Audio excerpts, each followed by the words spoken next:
And welcome in, everybody. It is a very special edition of Booked for Friday. This week we have a mod takeover. Bitzer and I have decided to take things into our own hands, and we're going to interview our lovely collection of hosts over. I'm gonna have to get creative, aren't I? Potentially. Oh, yes. That means I have the power to mute them if I feel so, the need at any time. We're going to be asking them progressively more unhinged questions as the show goes on, and they didn't get a say in how long they can stay tonight, which we normally ask our authors, but tonight it's just going to run until we feel like it. Or until the chat runs out of unhinged questions to ask. Yes, so give us your best questions. We will go through the monotony and the dog and pony to follow a little bit of a pattern here, and we will still do a quick introduction, even though everybody here should know everybody here. So, we will start with my fellow mod, who is right below me. Go take it away. Oh dear. Already. I can't hear Sticks or Bitzer. Let's see what RNG has for you all. Well, introduce yourself. We're doing introductions first. Oh, yes. I'm Bitzer K here on Twitch, internet or just about everywhere else, and on the bookshelves known as CM Weller.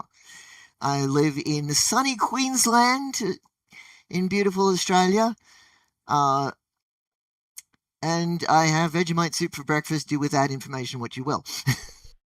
Still bothers me every time I hear Suitable enough? It never gets better. Going by the orientation of how I got people on the screen, how about our fedora-wearing technical shield maiden? Who's still muted on her own. I didn't do it this time. Turn your mic on. Yeah, I sorry, me distracted by stray kids. Izzy Krause started out as designated reader, extreme reading tracker. I've been spending all week fixing Google Sheet formulas to audit my massive thing. And I am currently writing my debut novel in conjunction with one of Julie's novels. We have our fearless leader, aka the bull, aka the if you're in a dark alley, turn. I am not that bad most of the time. I am Julie DeFisher, author of Destined for More, Four Queens for Four Kings series, Crossroads Double Edge series, and the brain behind the Hold My Pen, because Hold My Beer just doesn't sound right with a bunch of She says she's not that bad. I should clarify the whole dark alley thing. What I really meant was you don't want to share a country with her if she's out of caffeine. Moving on, we have who is classified in the trailer as the innocent one by our previous two hosts. I'll let her defend that title. That way. I have no idea. I'm going to be on a delay because I'm having to listen through a different device. So, because it's not a Hold My Pen show without a technical difficulty. Yeah. Hi. That's Kesh Butler, everybody. Of course. I'm going to give up on pointing. Then we bounce down to our resident artiste.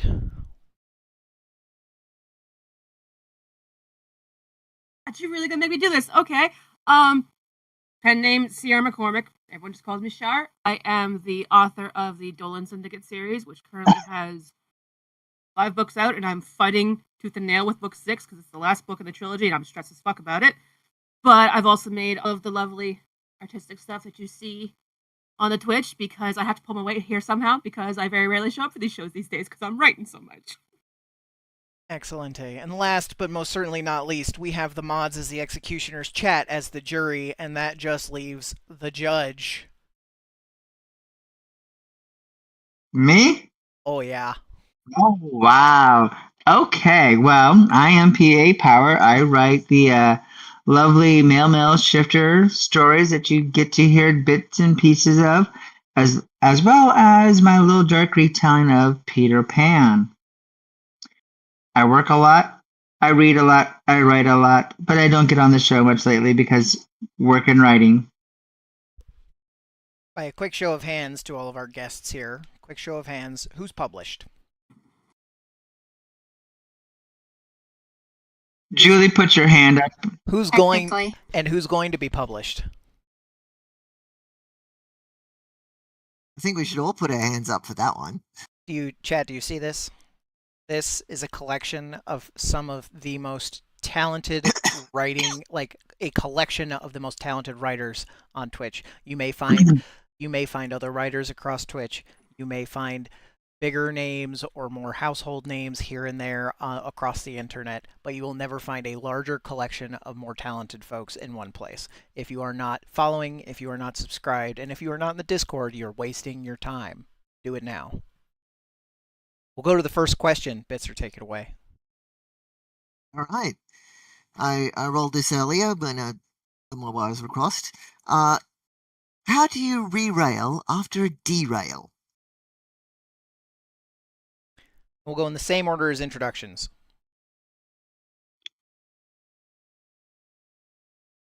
Re-rail after a derail. Like the topic derails, how do you get back on the tracks?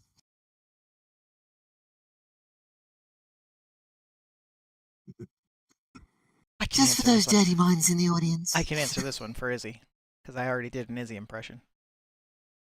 Ha ha ha ha. Essentially, I don't get derailed just for the sheer fact that the majority of my writings, there's no plot. There's no plotting whatsoever. I don't plan shit. Thus far, the only one that I have outlined in any capacity is the one that I'm writing now. Oh, wait, no. Donna and Sven completely derailed me by having a fight that they were not supposed to have at all. And it actually worked out better. So it thrusts Sven to Maggie's house a lot easier than I had planned. So this was hosting the Promptcast question, necessarily writing. Well, that's what happens. Because even when we're derailed on here, I lose focus and just whatever pops out of my mouth, that's what we go with. So the characters do the same thing to me. I'd like to chime in that question implies that we have rails. Yeah. Thank you. Thank you. Sure said. Chat, you could say that. I mean, in a lot of your books, there's a lot of railing going on. You cough. Chat, you could say that Izzy's focus likes to stray.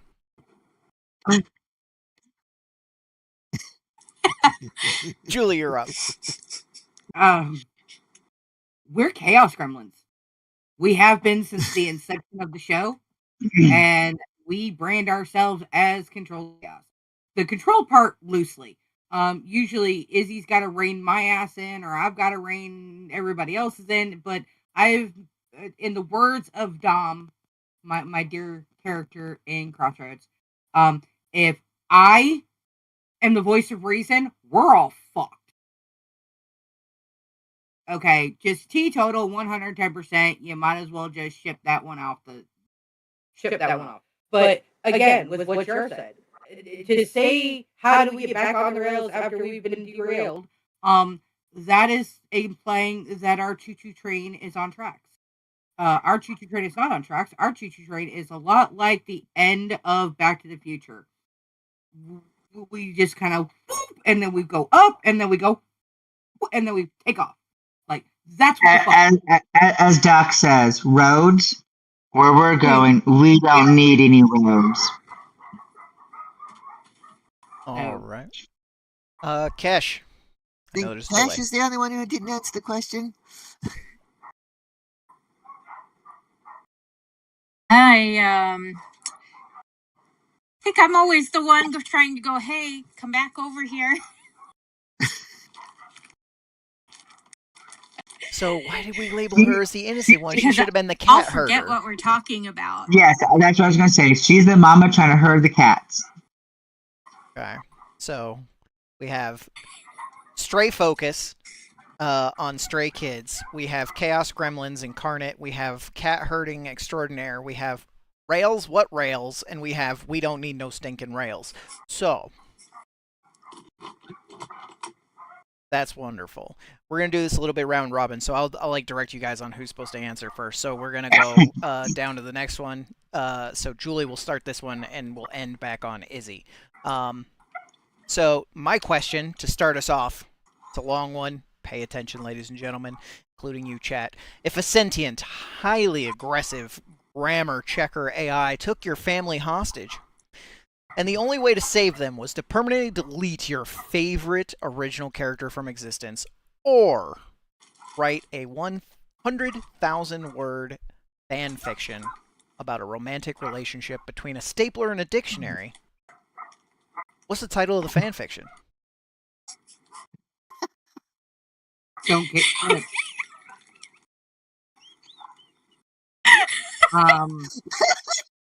Don't get clipped. Words without ending. Staple it. Put a pin in that. Like, give Bound me together. 5 minutes. Yeah, we're barely holding it together with words Bound together. Like here's the thing. First of all, we have that grammar. It's not AI, but it is Izzy. So in that process, we kind of already have that. But if a sentient being, I probably in true Southern fashion would offer it something to eat and told it to sit down, and shut the fuck up. And in true Southern fashion, ladies and gentlemen, that's what we call a backhanded compliment. She said, we already have Izzy, but if it were a sentient being. Cash, you're up.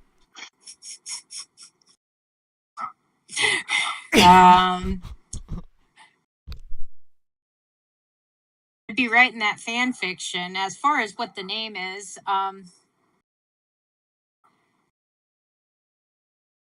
ooh, that's a tough one. I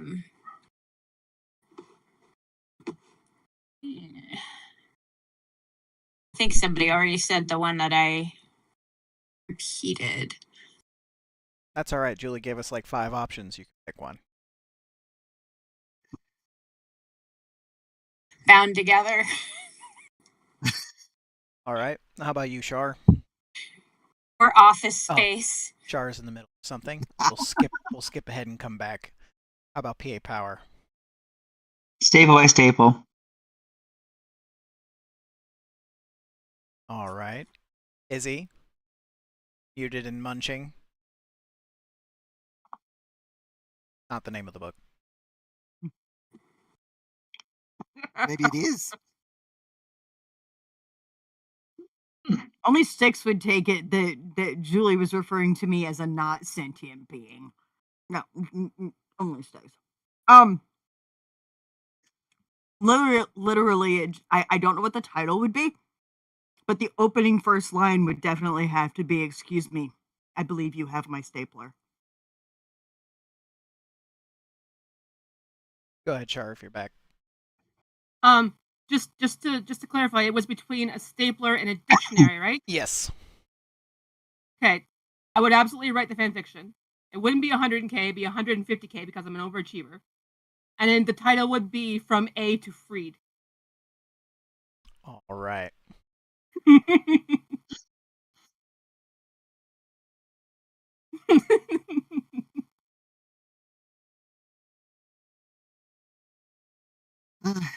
All I right. guess I'm asking another question now. Yes, you're up. Go for it.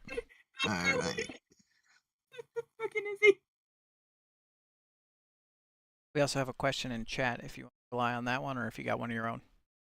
Yeah, I've still got 9 more, and I just rolled. Got So it. I I'll gotcha. slide in the stream question next one. This one is something, a question very personal to me because I really want to know how the heck do you juggle life, chaos, day jobs, and the prompt cast? We're gonna be starting off with Cash for this one. Sorry, I blanked out one more time. How the heck do you juggle life, chaos, day jobs, and the prompt cast? Well, I have a planner, but also I don't. I just kind of go by the seat of my pants sometimes. Die fast and leave a pretty corpse. Next up is Pretty much. Shar, if available. I didn't mute anybody yet. No, I've got a weird feedback. I've got a weird feedback thing going on, so I keep muting myself whenever because I'm worried people can hear stuff in the background or the double talk. I'm extremely fortunate in that this is my day job. I live in the middle of the woods. I don't do anything other than write. Unfortunately, that is often why I'm not available for the show. But yeah, I have the extreme fortunate luck that I have as much time to dedicate to writing and the show as my spoons allow because I don't have a day job. This is my day job, so I'm not a great candidate for that question. Schedules don't apply to Witchy Fae who I moonlight as eco-activists. I don't have a schedule. I wake up when my body says so, and I fall asleep when my body says so, which is usually 10:30 these days because I'm an old lady. I say as I think I'm the youngest one. How about you, PA? Yeah. Boy, between the chaos of my work job, trying to write, having a spouse that wants my time. Let's see. It's going to be Jack, Coke, Jose, margaritas, whatever I need to just kind of say, schmuck this. I fall off the wagon sometimes on my writing because I have a husband that wants my attention. Darn it. I have a job that demands my attention because of what it is. So I try to do whatever it takes, but sometimes the gray hair is starting to mount on my young head, and it's like, I'm not that old. I'm not that old. Let me go back. We don't condone alcoholism or excessive drinking, no matter what it is. Go ahead, Izzy, you're up next anyway. Wow, call me out, bro. Got it. You're the one drinking That's- actively on stream. It was a low-hanging fruit. It is low hanging fruit, kind of like Me, because I'm short eat. Yeah.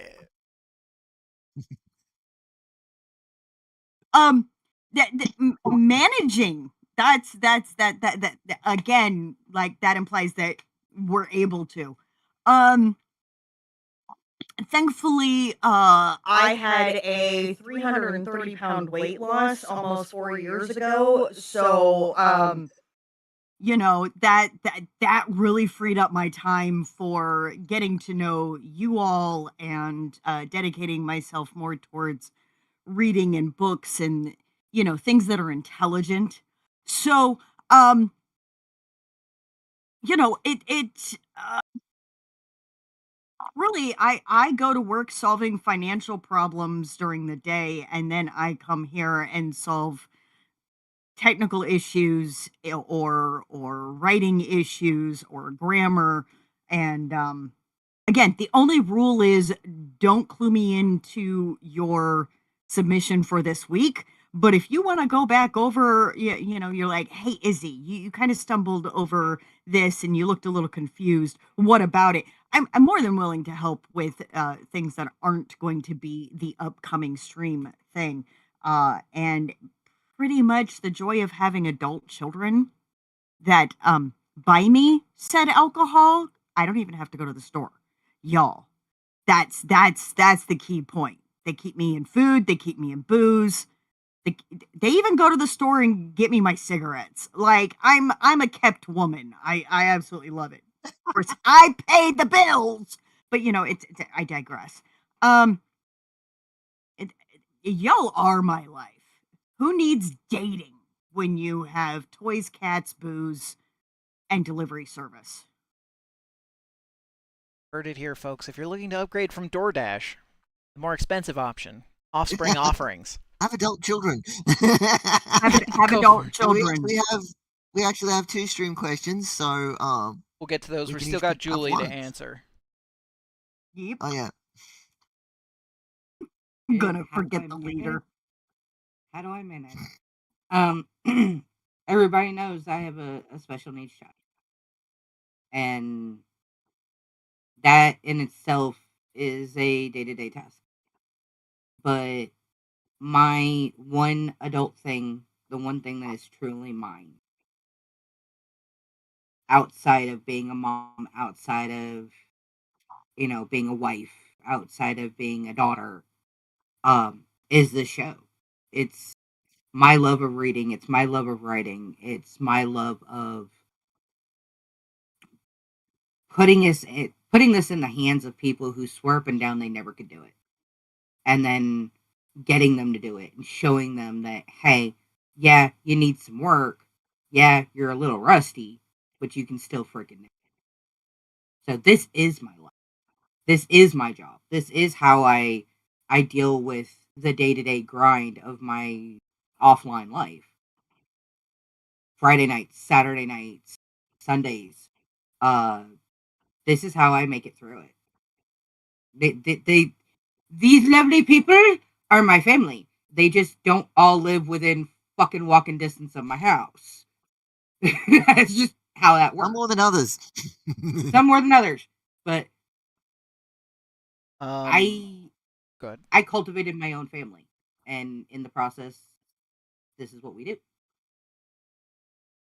I can knock out both of these chat questions at once because one of them is directed to me. So I will say, no, Ace, I did not set up a mute button on my Stream Deck. If you guys see anyone's camera suddenly turn like a gray box over it, like here, for example, you see that big gray box? That's me quickly muting somebody. So keep an eye out for that so you know that someone's about to get hit. For the second question, this one goes out to our guests, our hosts, and we'll start with Shar. Question from Ace. How many written emotional scenes in a row would it take for you to take a break from writing?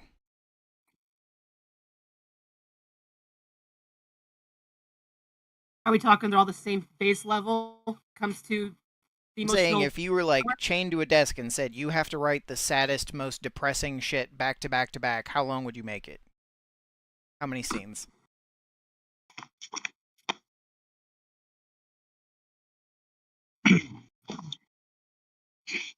My record is 4, but if I was forced, I think I'd probably end up tapping out around 7 or 8.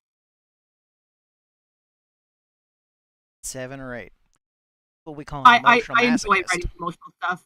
If it makes me cry, I know it's good. Okay. All right, PA Power. Hey, have y'all not heard about my emotional damage? You can ask our hostess with the mostest, who has been the voice of my stories since we've started. You have How many filler. You times have filler in there. You have filler. I know, filler. But yeah, this one is my biggest emotional damage. Kingdom of Shadows. And Kingdom of Shadows. That one was the one where I was deathly afraid that Miss Izzy was going to drive up and kick my ass. She still can. She still will. Because we're going to meet again sometime soon. Let's hear it from Miss Izzy, who's next. Looking very pissed off, I know. I don't even want to talk about Brittany Bethany, whatever the fuck her name was. And that's not even from that book. Emotional scenes. How many emotional scenes writing?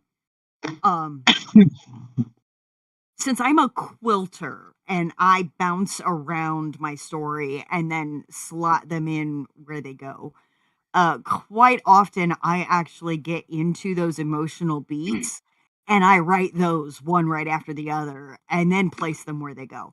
So there is not a limit. That I have not yet hit a limit where it's like, nope, I'm done. Also helps I've found some music that just keeps me in the zone.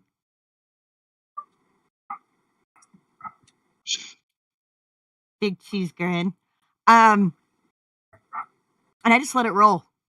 Because on top of that, I've got 13 years of repressed trying to make other people happy and suppressing of myself. So it's like, nope, this bitch is feeling it all. Just bring it on. Julie? Well, to kind of pass that one out a little bit, it's not necessarily how many emotional scenes can I write before I have to take a break or that I have to tap out. Crossroads from inception to publish was 5 months. And there's a lot of heavy hitting scenes in that. So I go with the fact that 5 months, and it might take me another 3 before I touch anything again. Or get halfway through it and before I touch anything again. My record of how many emotional scenes can I write in a row before I have to throw my hands in the air, that was 12. But and it was 1 week right after another week, right after another week, and I had to back away from the story because there were parts that hurt me. And I'm like, I can't deal with this right now. Like, I understand I struck my own nerve. Which is why when it comes to trigger warnings, I tell everybody, hey, use your own adult common sense. If this is too much for you, put the damn book down, come back to it later, or don't come back to it at all. That's on you. All right, Kesh? Ooh, well, it kind of depends on the emotion. Because you got to think, if it's a happy emotion, I'll keep going until I'm like as happy as can be. But if it's like sad one, like I just wrote a death, I'm done for the day. We have a range of 1 to unlimited. And if that question was changed from how many can you write to how many can you read, we know that the answer is half of 1 based on Saturday nights, or the mic mutes start to come out. We'll go on to our next question, Bitzer. All right, another one from Ace. Drawing off a previous question, do you have a story when your fictional character has helped put your real life back on the rails? Start with PA Power here.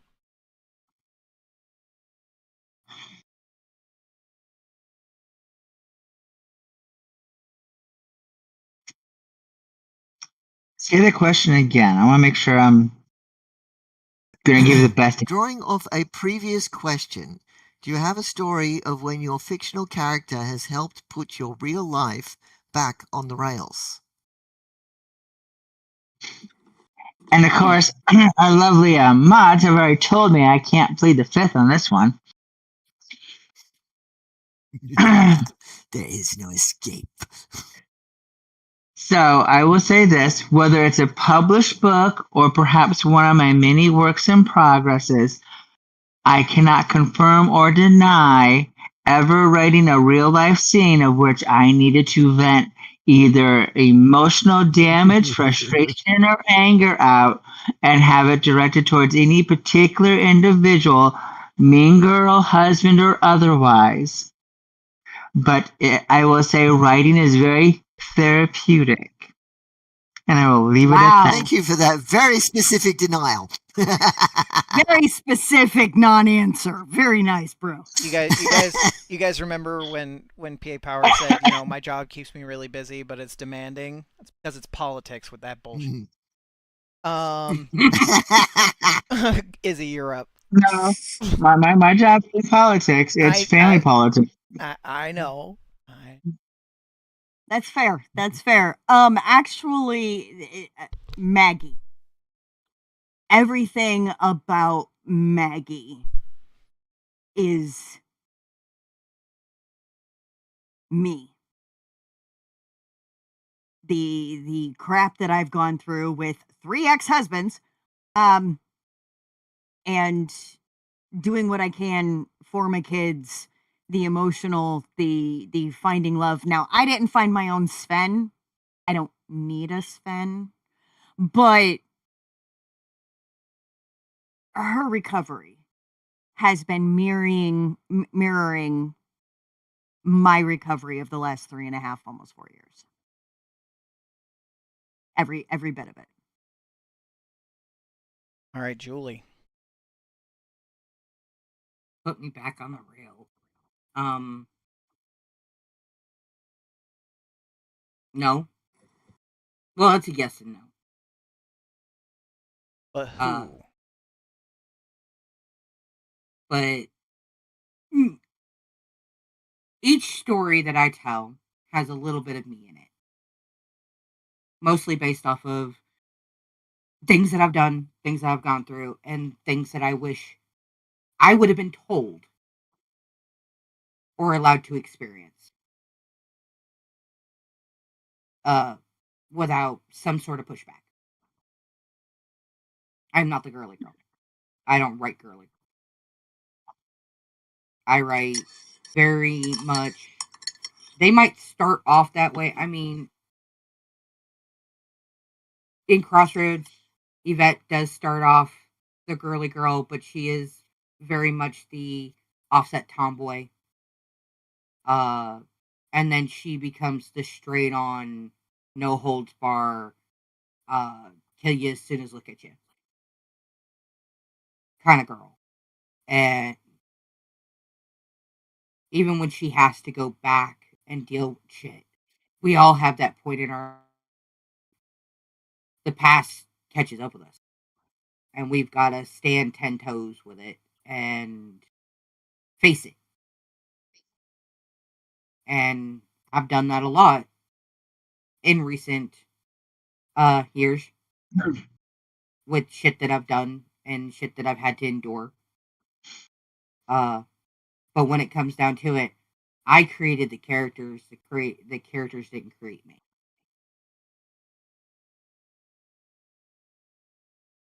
All right. How about you, Cash?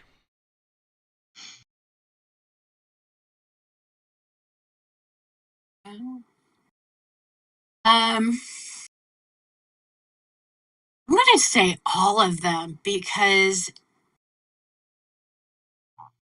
I wrote my book. God,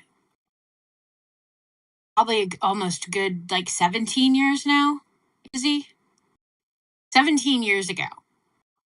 So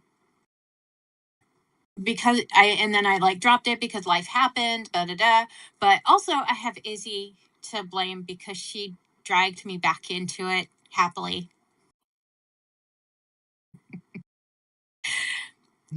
And I thank her every day for it.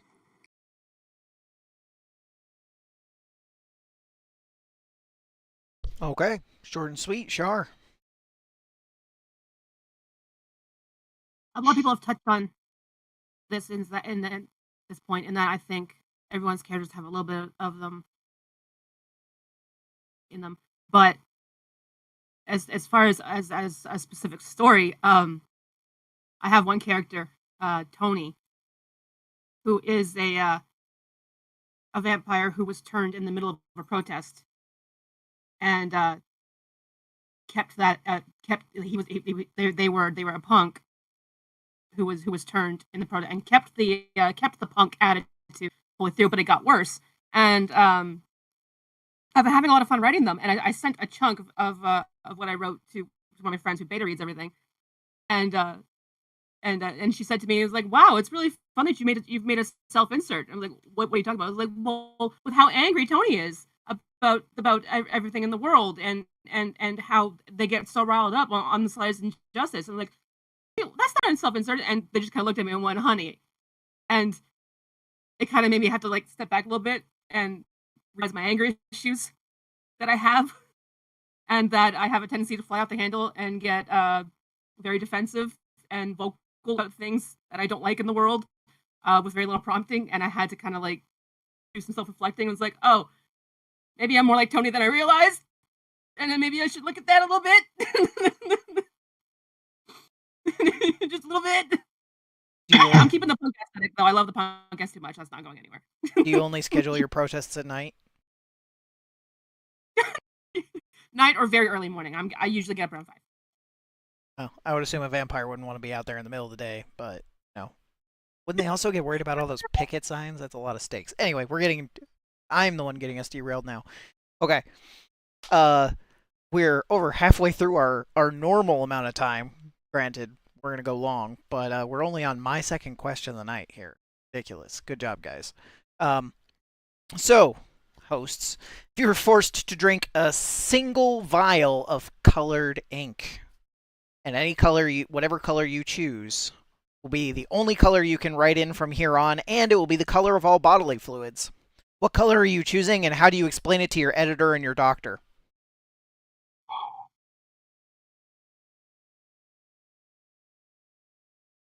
And this one's going to start back at Izzy. What the actual fuck, Sticks? Look, I don't. A, blue. B, I already drank the blue Kool-Aid for my employer. This is not that far off. All right, Julie. Purple. Everybody fucking knows that. And how do I explain it? Well, there was some mixture of some pen ink, and then I got under the fucking hood, and God knows what the fuck I got into. And before I know it, I'm bleeding purple, and that's all I can write in. All right. Purple. Kesh. Oh my. Ooh. My normal answer would be purple, but she just stole it. That doesn't mean that you got the same answer for how you're going to explain it to your editor and your doctor. It's going to be The second purple half. because that's my favorite color, and you can read it just like you can. It's kind of between black and blue, and I just ate a lot of grape Kool-Aid. I don't know. 8, not drink. 8. I want to point out she chose the word 8, the grape Kool-Aid. But Shar, how about you? I would choose red because most of the fluids are already red. And in terms of why are my tears red, why is my urine red, beetroot juice will do that to your body if you eat or drink too much. So I can just tell a doctor that I had too much beetroot juice.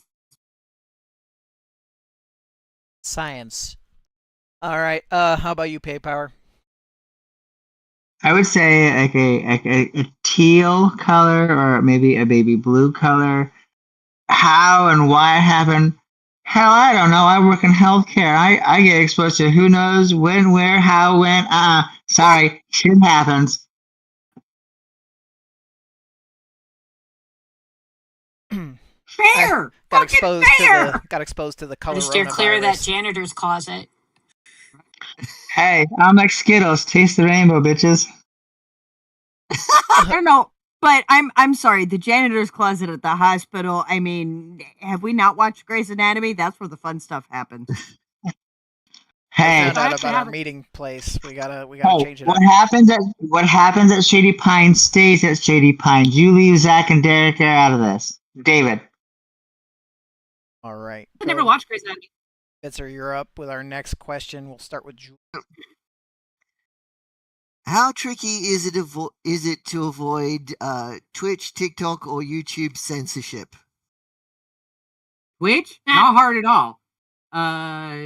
TikTok, I got bananas a lot because they went from allowing us to smoke on camera or at least be able to lean out of frame, and before we knew it, if you even blow smoke, like you have there's a guy on there that does dry ice. Every time he blows it at the camera, he gets banana. He gets instant hit. Why are you saying banana? We're on Twitch. Well, it's using the TikTok language of banana. Zeitgeist. Yeah, zeitgeist. Right. So, and YouTube, I don't think YouTube cares at this fucking point. We're just here. You know, when it comes to certain places and certain things, I am authentically me. I am the same person you meet here as you meet in the street and who you would meet at an event. For the most part. I mean, if I'm in character and you know by the outfit that I'm in character for a particular, then yes, you kind of know that you're not getting the full Julie. You're getting Yvette, or you're getting Piper, or you're getting Rose. You're getting one of the characters that I've created. Oh, okay. So for me, I am who I am, and if nobody likes it, well, then they can go shit a brick. I don't care. All right, Kesh.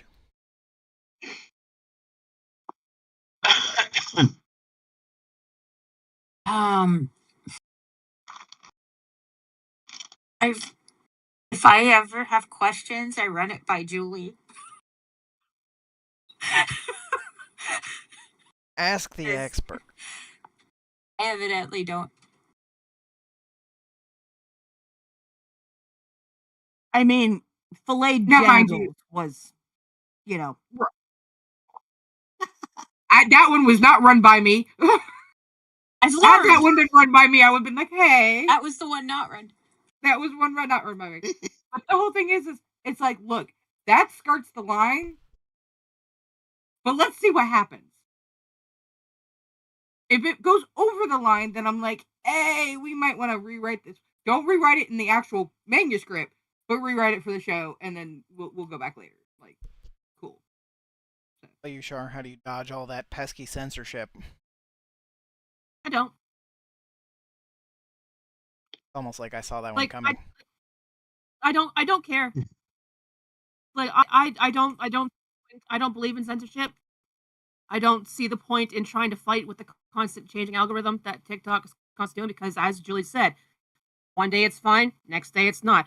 I fucking hate the word pew pew. I fucking hate the word unalive. I can't stand them. I despise the way constant censorship is butchering the English language, and I don't believe in obeying before the order's given. I'd rather beg forgiveness than ask permission, and I'd rather there's a fucking phrase for this. Stand before 12 instead of carried by 6. Yes, but there's another one. Basically giving your loyalty to something before it's even been earned, even been processed. It's like no. I'd rather get a ban than change want to say or do to avoid something happening.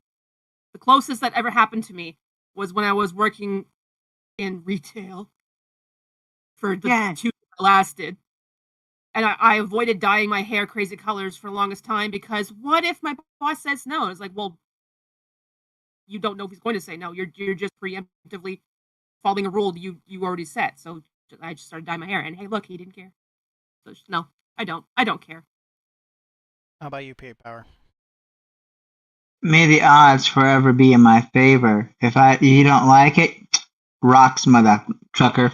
Because I believe in the First Amendment. I don't care whose platform I'm on. Mama gave me a mouth, and Lord, does I have a voice, and I will let whatever fly, fly. And if you don't like it, tough shit. All right, we're back to Izzy to round out this question. Izzy, who is back on Stray Kids and fascinated. You're still muted. You're still muted. There was a very gorgeous guy filled with tattoos.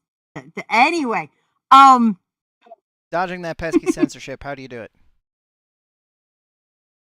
I actually find it really fascinating. You know,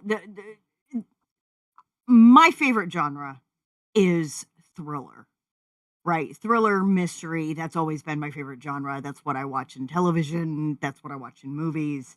Um, and so in that, you often have serial killers. You have, guns. You have bombs. You have all of these things that the algorithms have decided, hey, we're not going to talk about that because it scares people. And I'm like, okay, how can I relay what I'm trying to say, but in a different way so that those who are intelligent are going to catch the drift?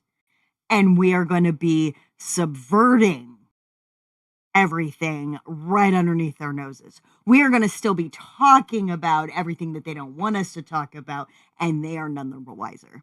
So I do like I'll literally say cereal and liver in front of my kids, and they're sitting here going, "Mom, you're not on TikTok." And I'm like, I know, but I kind of like it.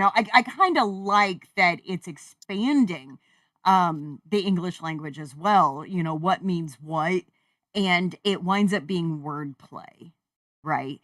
And I'm going to talk about Stray Kids at some point, and the wordplay that happens between Korean and English and the way they say things. It's been a real eye-opening experience, and I kind of relay it to the fact that we said pew pew instead of gun, and serial unaliver, or unalived instead of killed, and it's just wordplay is very, very fascinating to me because English is probably the hardest language there ever is because it's an amalgamation of everything else. And, um, you know, uh, also subversion is resistance.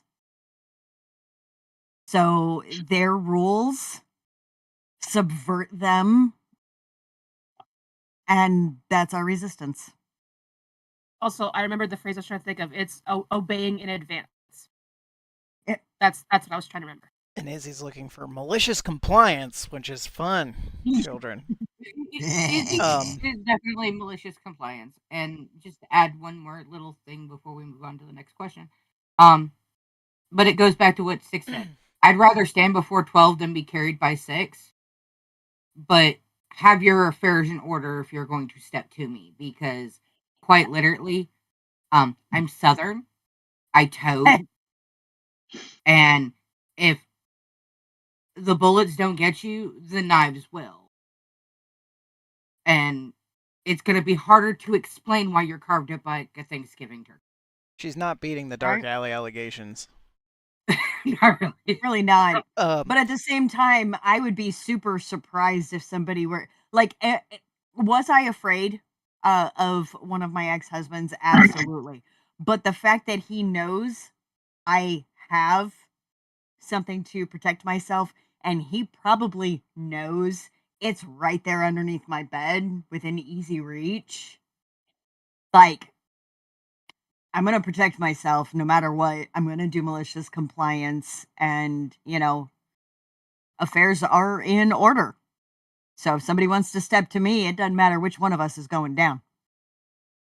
I just look up and there's my crossbow hanging on the wall right there. Yep.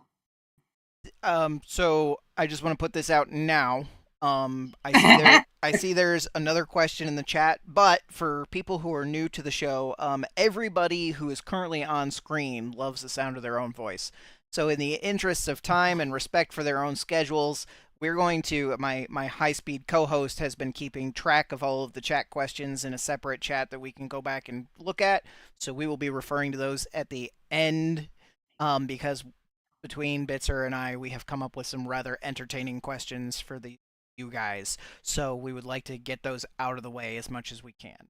I'm gonna kick your ass for that comment. I don't love the sound of my own voice. Fuck you. So keep the chat questions coming. We will get to them. But thank you guys for sticking around and asking those. Yeah. All right. We have 13 people on chat. More than Ace can ask a question. It's okay. Yeah, the hand's already been raised. The cherry has been popped, ladies and gentlemen. You can ask your questions now. My next question to kick things off. We've all had plot holes in our drafts. We can say that we've all had plot holes.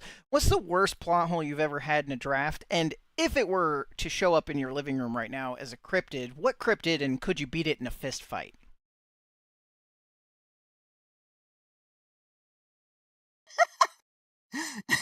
I'll wait for Sure, you don't live on Tumblr? oh, That's a very Tumblr question. I'll wait for Kesh. I'll wait for Kesh to finish her fit here. These are multiples I'm dealing with right now on my wall. Let's see what the worst. Okay. Oh, I get to this one first. Okay. Oh. I've had so many. I can tell you what cryptid it's going to be Bigfoot because I never see them.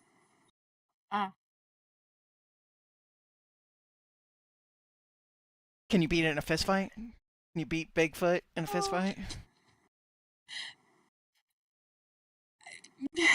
I might be able to like do some jujitsu moves. Okay. Maybe. Confidence. I'm not that experienced though. He's got to pull out a camera. He'll run. All right. I guess that goes over to Shar now. The worst plot hole I've ever had to deal with. I'm currently dealing with it. I forgot that I blinded a character in one eye in the first book, who was actually in the second book, and I made no mention of said blind eye whatsoever. So now I have to figure out how to work into the third book without making it seem like I forgot about it. But he's kind of an important character. And if it were a cryptid, it would probably be a Kasayabaki, which is the Japanese umbrella monster with the eyeball. The one eye. Yep, got it. I probably wouldn't win, but I'd definitely swing as best as I could because I don't know how to kill a yokai. How about you, PA Power? Oh, it would be my work in progress, Heart of Stone. The biggest plot hole that I'm having is how I'm getting around the fact of these souls intertwining and fade and all this other lovely stuff, turning a man into a gargoyle. And how I'm surviving that task where I can actually still have him be what I need him to be and get the story where I need it to go appropriately. Can I fight it? Well, they mostly come in at night, mostly. And it would be a gargoyle. And, well, can I fight it? I don't know. Can I get it just before sunset? Then I will. How about you, Izzy? All right. So as far as plot holes, the way I figure with all of my works that I have done so far, the only one that I had plot holes with was A Whisper of Fear, which is Maggie and Sven's story. And all I needed to do was wait until Julie started writing a book in the same vicinity of the United States, and she filled in the plot holes. But that being said, I am not into cryptids in any way, shape, or form. The only cryptids I am aware of are the ones that I have been trying to narrow down to help Julie with Unaccounted For. And so Bigfoot is one. And yeah, I could, because I was married to a bald Bigfoot. And so I know where the bad knees are. Ah. Julie? Mine would be the Fresno Nightcrawler, because every time I spot them, I'm like, what the f*** are you doing there? You really should look up more cryptids, though, Izzy. There's so many boyfriends there to choose from. I'm sorry. If you knew my 3 ex-husbands, I'm done with cryptids. All right. Lucky for Julie, we've got an ad break right now, so that gives her some time to get back. This is fun. I hope people are enjoying Unhinged. Is it hot in here? No, I still have my shirt on.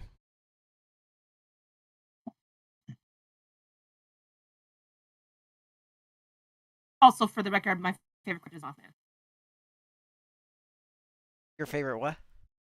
You cut out. My favorite cryptid is Favorite Mothman. cryptid is Mothman. Yeah, see, that terrifies the shit out of me. Met him, not a fan. Mothman. There's no need to be. Okay, so I'm constantly Down, I say Mothman.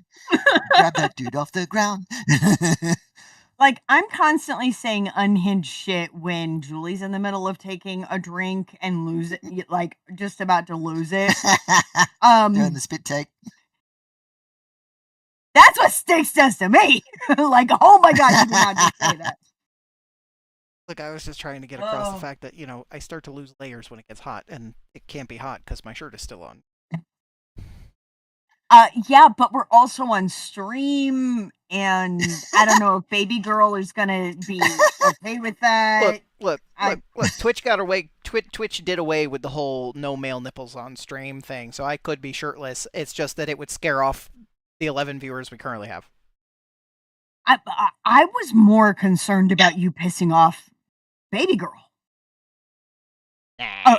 Okay. She would be shocked if I did it. See, that's what I'm saying. That's No, Drizzt, it does not.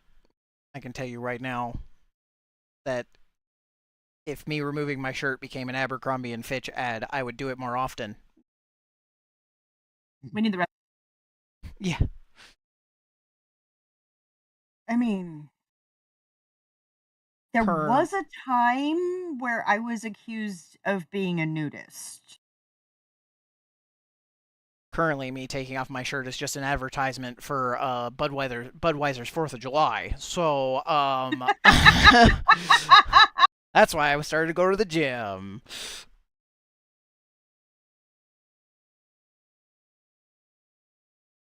All right, looks like Bill. I know how to keep it level. You got the suspension arm. Stabilizer.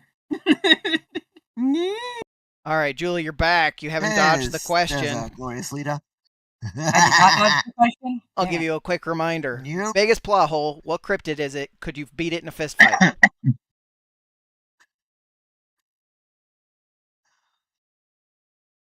Biggest plot hole. I didn't see it as a plot hole. Everybody else saw it as a plot hole. Would be in Destined for More. And it all has to do with fucking gold bars. That's right. You don't see it as a fucking plot hole. I knew what the fuck I was talking about. Nobody else knew what I was fucking talking about. There it was. And what cryptid would it be if it was standing in my living room? Let's go with one out of Tennessee, the smoke wolf. And would I be able to beat it in a fist fight? No, I would feed it and make it my own. Why am I beating it up? I'm turning it on my. If it was about gold bars, I feel like you had an easy answer with Leprechaun, and you definitely beat that in a fist fight. But... That's not really a cryptid, though. That's a mythological creature. There's a difference. Right, you're right. But on to Bitzer's question. Oh, yes. What is a hot take you'd like to share about hosting a writing group stream? This one, we're starting with Shar. Oh, the hot take question. Don't look at me like that. No, I blinked out again. I was talking about Shar. Hot take. About hosting a writing show? Yep. Hosting a writing group stream, yeah.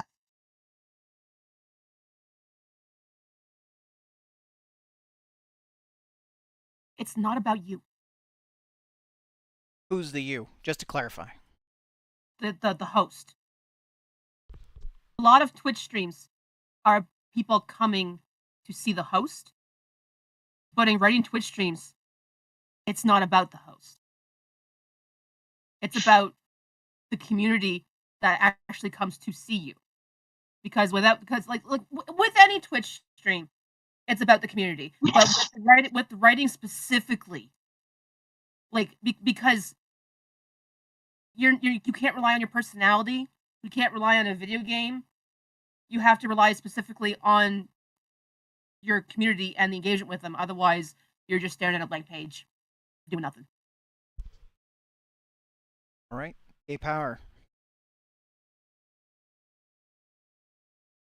It's not all about the ending. It's about the journey together, getting to that point, getting your story out, sharing and learning and growing as a community. So don't be selfish. All right. Bitzer, I kind of get the gist of what everybody is answering, but for my Moscato addled brain, could you repeat the question one more time? Bitzer, do we lose you? We might have lost Bitzer. I'll repeat the question real quick. Okay. Hot take on hosting a writing stream.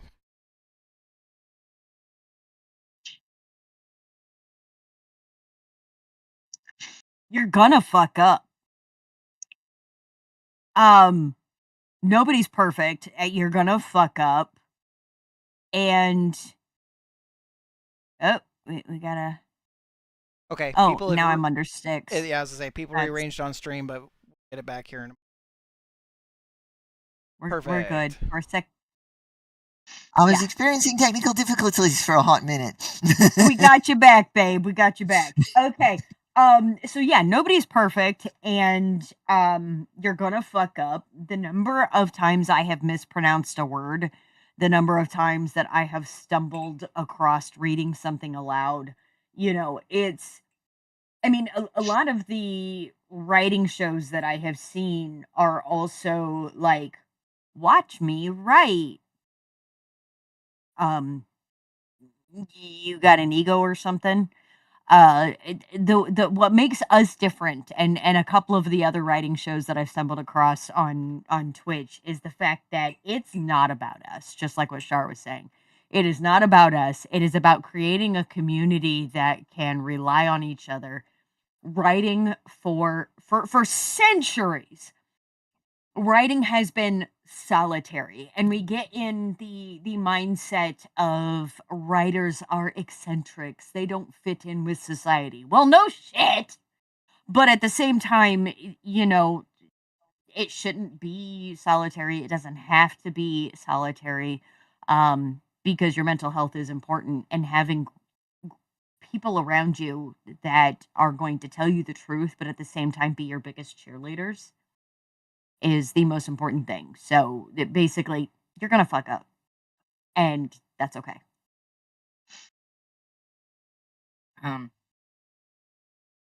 We never know what the fuck we're doing. And if you go into this thinking for one hot fucking second that we do, well, you lied to yourself, and we're not backing you up on that. We don't know what the hell is going on. Half the damn time we're not even sure how half the shit works. We just go on, we do what we freaking do, we get some laughs, we get some engagement, we have a lot of amazing people that, yeah, when they started, I lovingly bullied them into doing it.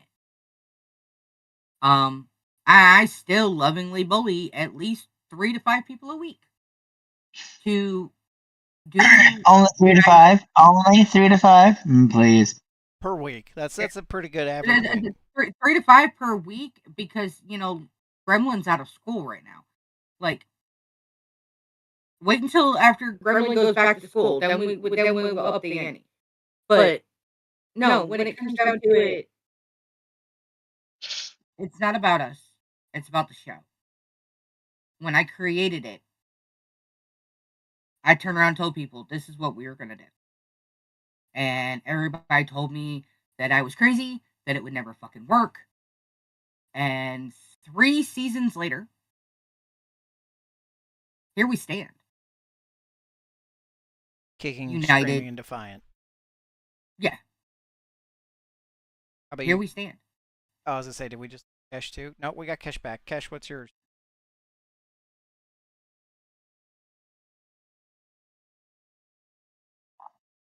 Sorry, I missed half of that because my computer froze and I didn't hear anything. Do you hear the question? No. Hot take on hosting a writing stream. Lost Bitzer again. We'll get them back. Oh, hot take on hosting a writing stream. I'm not sure I have a hot take. Oh, all of my. Wait for Bitzer. Don't have a hot take. Oh, Sorry, we're I'm all watching the live stream. scrambled. Yeah, I'm like, I could fix it, but Bitzer should be rejoining unless Bitzer's in chat and tells us they aren't rejoining. They'll be back and it'll. While we wait for Bitzer to return, and since Kesh doesn't have one, I'm gonna jump in with a quick one, but it's gonna need a quick explanation so nobody get your knickers in a twist. I should say panties so that nobody clips that out of context. I used the British word for underwear, by the way, and not the other word you thought. Anyway. I've started stickers. Okay, good. Not every submission is gonna be good. And that's not towards a single person. That's like with how often people submit works, like not every single one's gonna be a winner. That applies to everybody.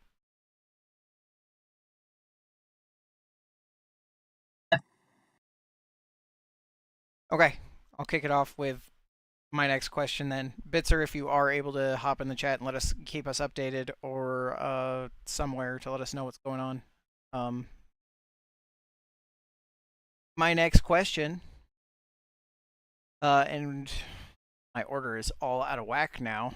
Oh, there's Bitzer. We started with Shar, so this one's gonna go to PA Power first.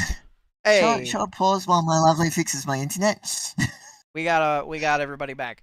My next question is starting with PA Power. Every time you hit the backspace key, a minor historical figure dies 1 year earlier.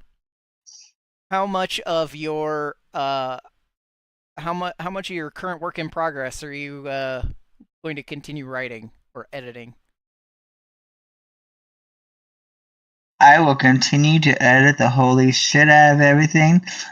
If things happen, things happen. You know what? Life goes on. All right, Izzy's not back yet. We'll skip to Julie. Do I get to have some influence on which ones get deleted? Nope. I still stand by I edit, I do what I do. Yeehaw, fuck the law. Type shit. How about you, Kesh?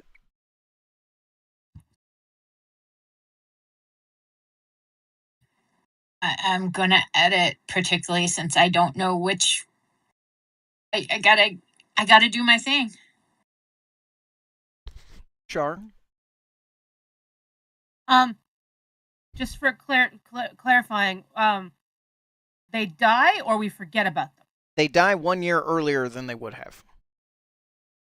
Oh. Well, editing's my favorite part of the entire process. You're not taking that away from me.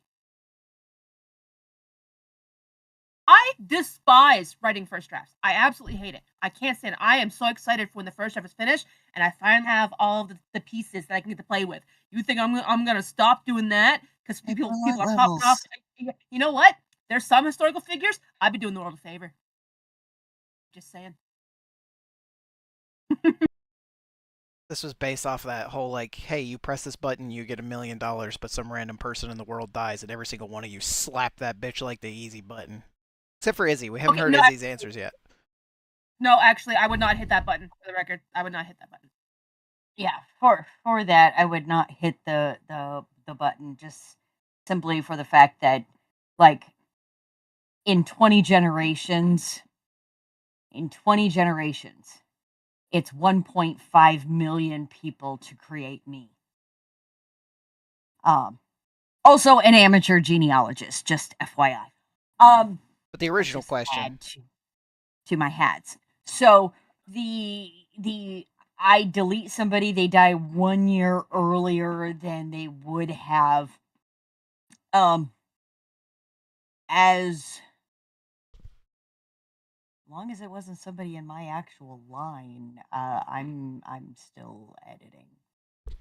Like I mean, Got it historical is figures entirely in your possible. genealogy? Yes, I do. Oh. So on the off chance that I delete backspace and suddenly I disappear because somebody died a year before they could create my ancestor, um, I'll disappear. It's fine. You Question never for find out teacher. what happens with Maggie and Sven. Yes, Question Shar. for teacher. Does it count if I just highlight the word and write over it? Does that count as It hitting said the delete button? backspace. It said backspace. Did I just do that then? Loopholes are us. Bitzer, you're up. Char's good for. All right. This is kind of in theme with what's happening around me. Please ignore the babe turning my area upside fucking down. What is your most feared technical difficulty? This one's going to start with. I believe that one was. Char. Wait, hold on. I lost track. I think we did we It start takes with one. Patrick? Yes, Last so it's back time? to Izzy. So it's back to Izzy. Considering that the number one reason that we were like, Six, thank God you exist, is because of my technical difficulties with piss poor internet and computers that can't handle things. I've already experienced all of my worst nightmares when it comes to technical difficulties. So, I'm still here. I'm just thankful that it's not all on my shoulders anymore, and we do have the wonderful Sticks as our TSV technical support Viking.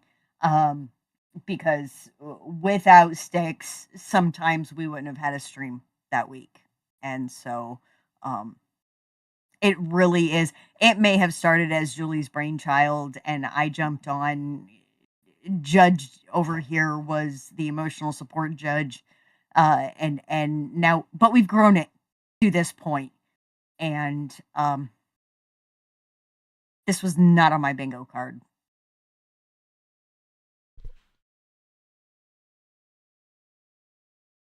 That was also almost a non-answer, but we'll blame it on the wine.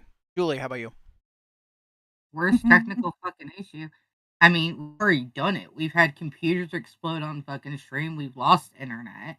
But what's the one you fear the most? That's the question. The one we feared the most was during the TikTok days. And it was the last fucking stream. It was supposed to be the last stream of TikTok. And we were supposed to have until midnight local time. Or at least midnight Eastern time. And we shut out at 9 o'clock. And we had no backup plan. That one scared us to fucking death and really lit a fire under our ass. We came right into fucking Discord, right into the fucking what the hell channel, and was like, I don't care what the fuck we gotta do, we gotta get something running, we gotta get it running now. And between Shar and Izzy and I had very little to do except for fucking background noise of research. But we got that fucking stream running within a week. We were not active yet, but we were up and running and able to fucking do it. We were next week. We didn't miss. We didn't miss it. Yep. As soon as we were live again, we were back on it. Like, we don't let shit fucking stop us. We always got a backup plan for the backup plan, or if not, we throw it in freaking chat. Hey, we're having technical difficulties tonight. Please catch us again tomorrow after we figure out what the fuck is going down. But we've had computers fucking smoke on us. We've had my phone blow up on a stream. We've had we watched my cat pour a Red Bull into my computer. Like, there isn't anything that we can be fucking scared of at this point because we've already fucking done it. and I think that's the thing. You know, you asked, what do you fear the most? We don't. You've We lived don't. it all. We've lived it all already. We've already licked the coin and the battery and half of the fucking wall. At this particular point, you know what we're scared of? Running out of fucking snacks and is he having an asthma attack? Like, that's it. Running out of air. That's a big one. How about you, Yeah. Cash? Got any super big technical difficulties you're always worried about? One I'm having right now where I have to listen from one device and I'm like 5 seconds behind everyone. You're not that far behind. Maybe 2. All right, how about you, Shar? Mine's very unique to only me in this group. My solar dying. Because That happened on a Sue midstream. Yeah, blackouts Midstream. definitely are the embuggerance. And often than not, I don't have any gas, and I'm only relying on the solar. And I've said the stream, if I disappear, I'm sorry, because my solar died. And it always like what the girls have said, it's already happened to me. I'm still scared of it. I'm still constantly the generator's running right now to make sure it doesn't happen. But it's happened to me where I lost the solar generator. The solar power ran out. The battery ran out. The next day was cloudy. I had no gas, so I had to wait a full 18 hours before I could finish listening to the stories because I had no internet or power that whole time. I was so upset. I think the worst one was when your solar cut out mid sentence and you were also going through that bad storm, and we were like, Char, I don't care what, send out fucking smoke signals. We need to know if you're okay. Yep. Because I'm very isolated out here. So, like it takes a minimum of 3 hours for people to get here from the closest city that has supplies. So if I run out of gas, I'm like, hey, can you send gas in? I have to wait minimum 3 hours, assuming someone's available.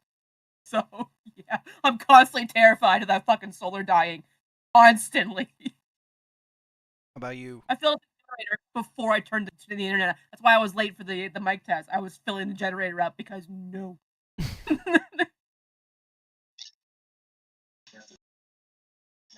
For me, when I went from computer A to computer B, and I was porting over everything because it's synced, so that I could actually have everything poured over.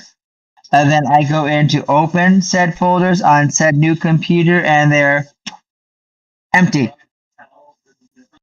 And I could not find my documents anywhere. I was on a extreme panic attack because yes, I do have a portable backup hard drive I have everything on, but I'm like, what the flying monkey fox?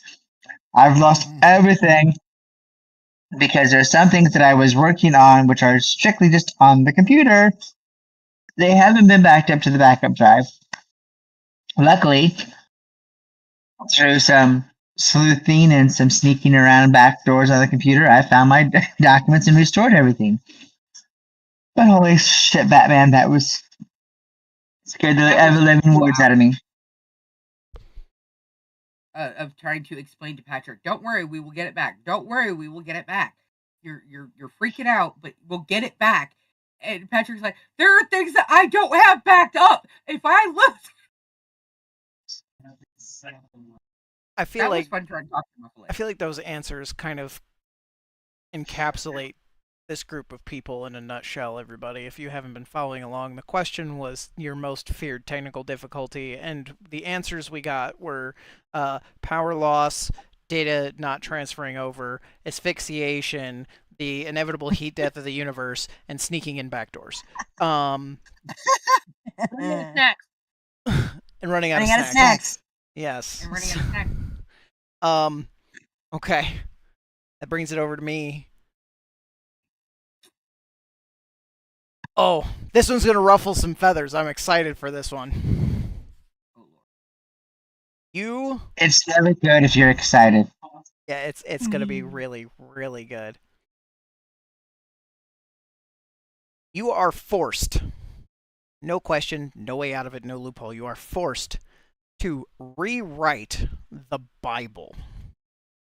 But in your version, you have to include a shifter or mafia romance. Which book of the Bible are you corrupting first? Corinthians. Revelations. People already have their answers. Izzy's just mad. Book of Enoch. I'm going for Revelations too. I don't think we heard. Oh, I don't think we heard yours, PA. The Book of Enoch.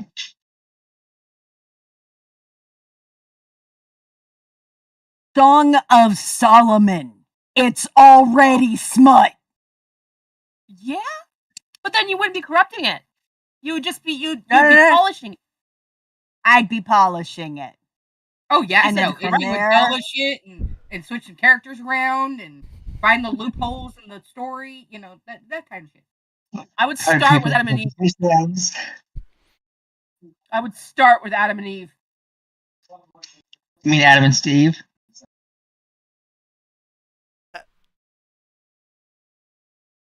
I'm sorry, I'm bringing back Lilith. That's deifying yeah. Shady Pines, not decoding. Ava and Eve, actually. I think I would go Ava and Eve. What was that, Stick? I said that's deifying Shady Pines. All right, Bitzer, your next question. That said in chat said Enoch. Yeah, yeah. I may be taking notes on the answers to this one. Any snacks you'd like to receive from your favourite Australian? This is going to be going to Kesh first.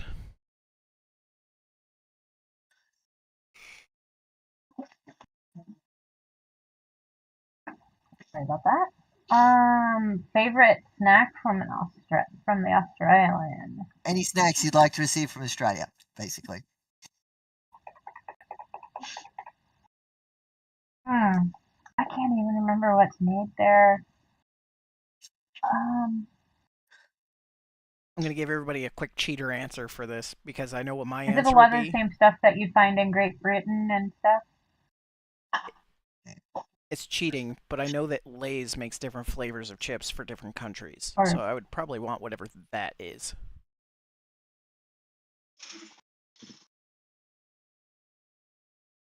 Yeah.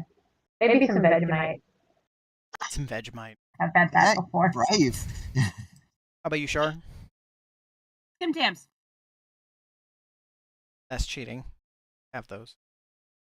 There's like hundreds of flavours of Tim Tams. I thought you guys had them. I have no access to Tim Tams. I've never had them in my life. I've never tried them. I've tried Vegemite. I've gotten my hands on Vegemite. I love it, by the way.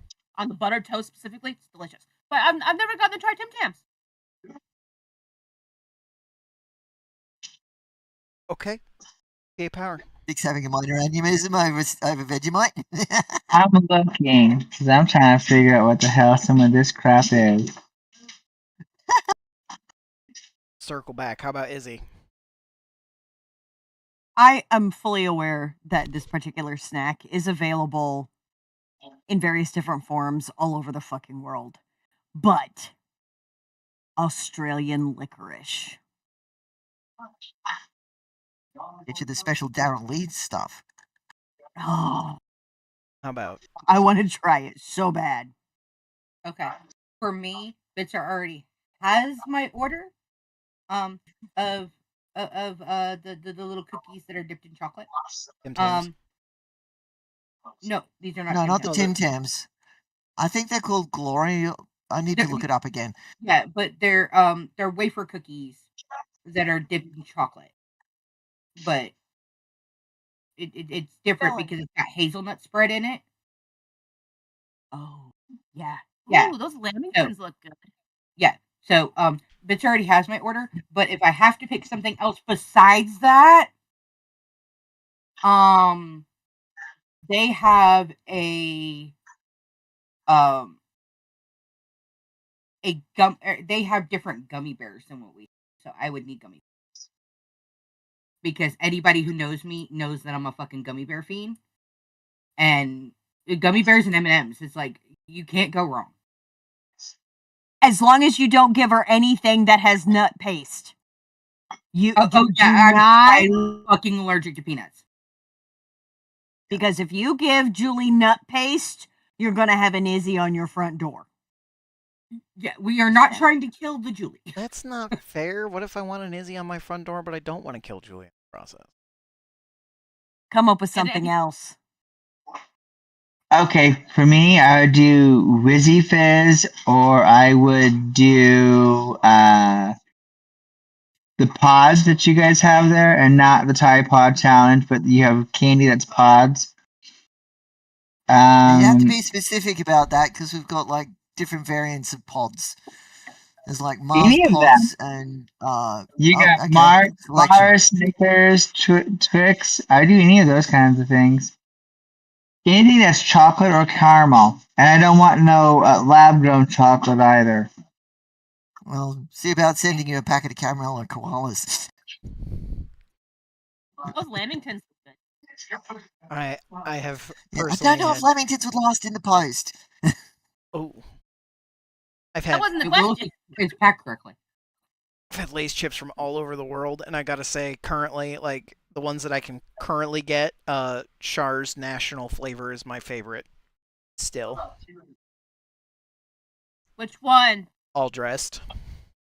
Okay, because some people say it's ketchup, and like it's not. Ketchup is not the Canadian. Ketchup is a popular Canadian flavor, but it's not the Canadian. All dressed. My favorite ones that I can We have- currently we have get, my questions favorite ones of all that- time, I had in Ukraine, and they were lobster flavored. Oh, there's some shrimp chips that we got in my local Sobe. They're delicious. I absolutely love. We had a question in chat a while ago. I don't think. We've been saving the chat questions to the end here because Okay. we're trying to blast through the ones we've Yeah. got here. All right. My next question. If your writing desk suddenly gained consciousness and became judgmental of your typing speed and started telling your search history to your neighbors, what's your containment strategy? This is going to go to Shar first. If my what became sentient? Your writing desk. My writing desk? Yeah.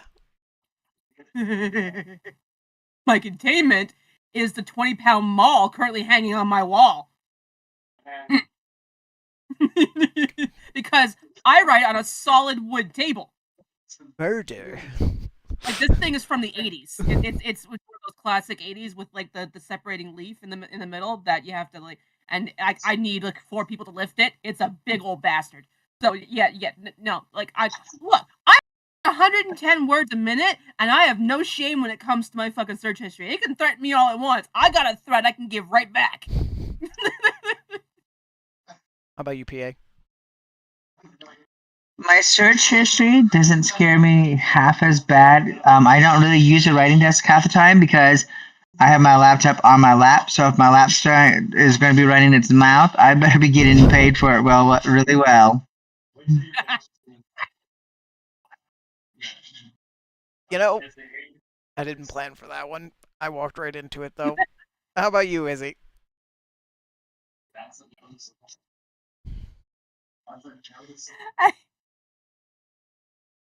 Springboarding off of that, I was accused of being a nymphomaniac, so I mean.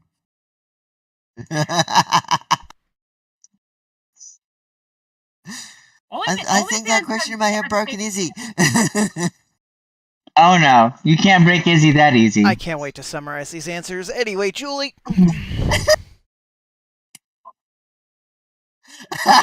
And last but not least, Kesh.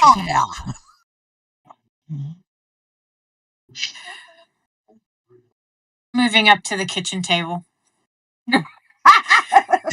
Okay. Yeah, because you'll just be trapped in the basement. So to summarize how our lovely hosts would contain their sentient desks. I got 2 hands for 2 people. Our hosts would contain sentient desks. We have Dead Men Tell No Tales. Drained Balls Sow No Oats. Fire is Fun. These Hips Don't Lie. And I have other desks. A poly desk. I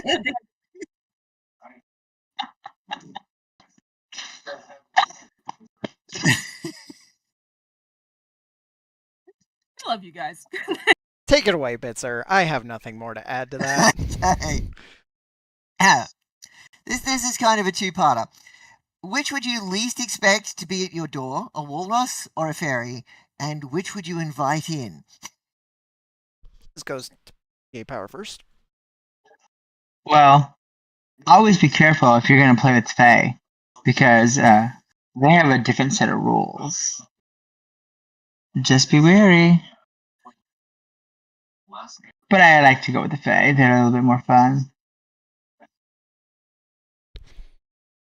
Okay, Izzy. I would be more surprised at the walrus, considering I live in a landlocked state. But I'd actually invite the walrus in because I need help with my species called Narwhalians. Fair. Very fair. Again, which one would I be surprised showing up at my door? Either one. But I do live next to woods. Like literally inside yard. Next to woods. So I'm not gonna be that freaking surprised if a fae shows up at my front door. The walrus, yes, I would be surprised. The whole thing is I don't think I could look at the walrus without quoting the line from fucking Alice in Wonderland. So And answer to the door of the walrus and be like, the time has come.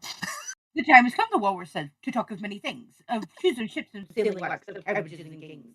And whether the sea is boiling hot and whether pigs should have wings.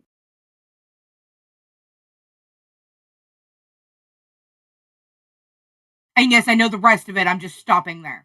Okay, 'cause I was hovering the mute already. So, I don't think I could look at the walrus, especially if the walrus shows up in a top hat and a monocle. It's just one of those things. That's cheating. That's a Fae in disguise. That's both. Exactly.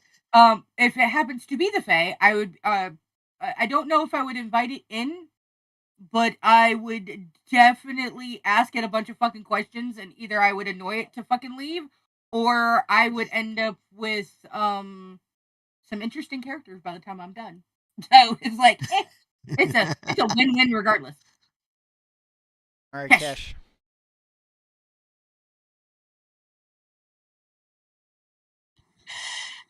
The walrus. But I'd also be like, oh, okay, that checks. Guess.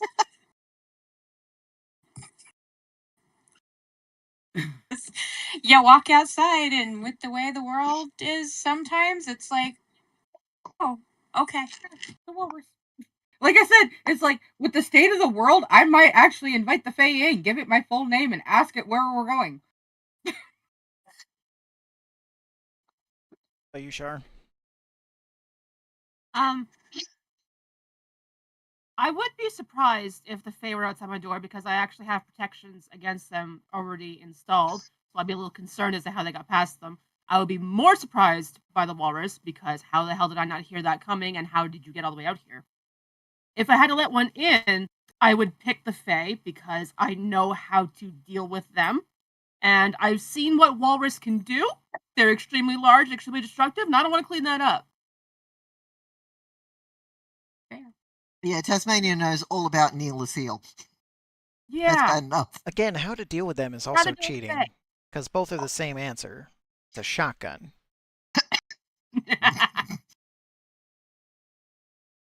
I mean, at least we'd have candle wax. Oh, Izzy left right as I'm getting ready to ask my next question. And she's going to be first. I'm realizing there was a theme to my questions. Izzy's back, so we're going to kick this off. The Grim Reaper appears before you and offers you a deal. They will grant you 20 more years of life, but you have to end every single conversation on a dramatic, unresolved cliffhanger that leaves the other person in an utter state of confusion. Do you take the deal, or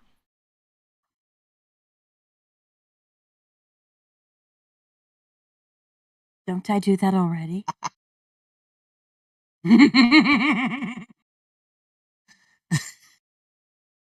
Fair. Yeah. No, the question was whether you take the deal, if you leave people in confusion with cliffhangers or not if you change the topic to Stray Kids. But I do leave things cliffhanger. Dun, dun, I don't dun. give people resolution. We don't need Ladies and gentlemen, them Izzy, queen of the literary all. edging. Anyway, Julie. With the state of the fucking economy, I'm like, hey, we're gone. Let's go. Fuck this shit. I'm out. I don't need 20 more years. Fuck that. I don't need 20 more damn years. Bring me to my loved one. All right, Kesh. I need to have a conversation with my mother. Can you repeat the question? Grim Reaper offers you 20 more years of life, but you have to end every conversation in a cliffhanger. You take the deal.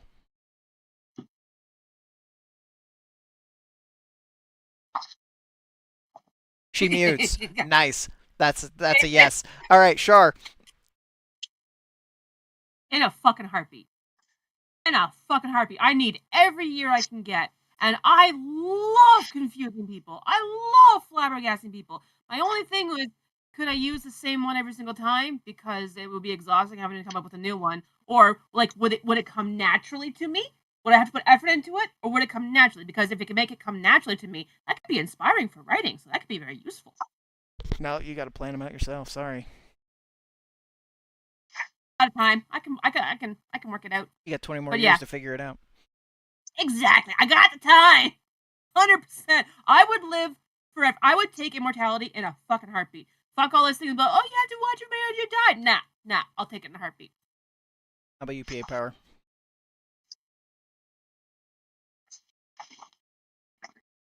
I'm sorry, I've lost too many. Goodbye. All right. Bitzer, you're up. Okay. All right. If Specialist Scuff was real and at your front door, how would you kill him? I'm not going to kill him. I will feed him fish and explain to him why he doesn't need to be running loose.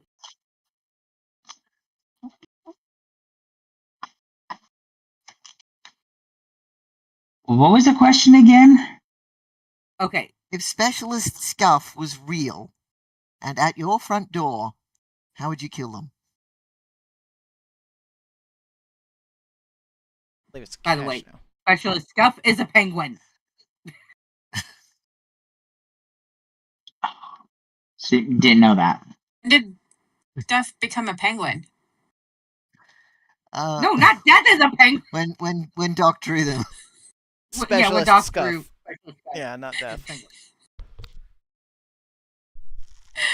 How am I killing him? I'm gonna, I don't know,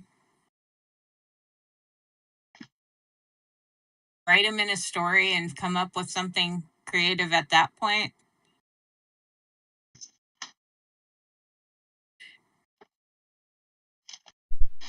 All right, Shar. I'm Canadian. I don't know. We have a thing. We have a yearly thing called seal clubbing. I know he's not a seal, but I'm sure it worked just as well. I'm not gonna lie, you said that I'm Canadian, and I was like, we're known for war crimes. Like, I was waiting for it. That too. I'll add to the Geneva suggestion list. Absolutely. But no. I'm sure a club will work just fine. It's a penguin. I'm bigger than it. I'm not concerned. All right. No, we're waiting on you. I like werewolf stories. How the hell do you think I'm going to do something to somebody? I'm going to release a werewolf on them. Special Scuff is real. Werewolves must be too. Exactly. Tit for tat, claw for paw. Oh, you, Izzy. Technically, it's Flipper.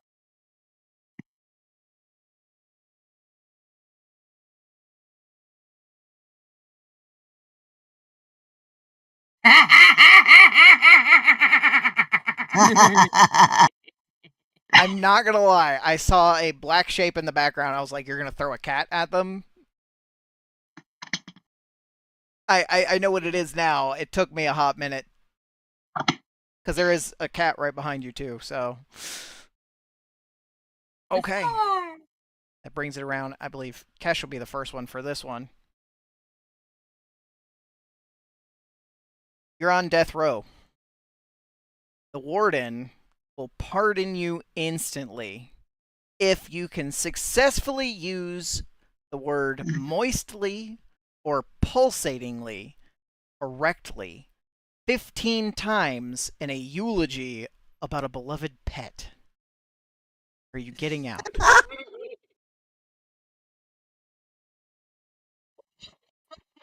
I wrote these questions before recent life events, and I'm regretting this How long one. do I have to write it?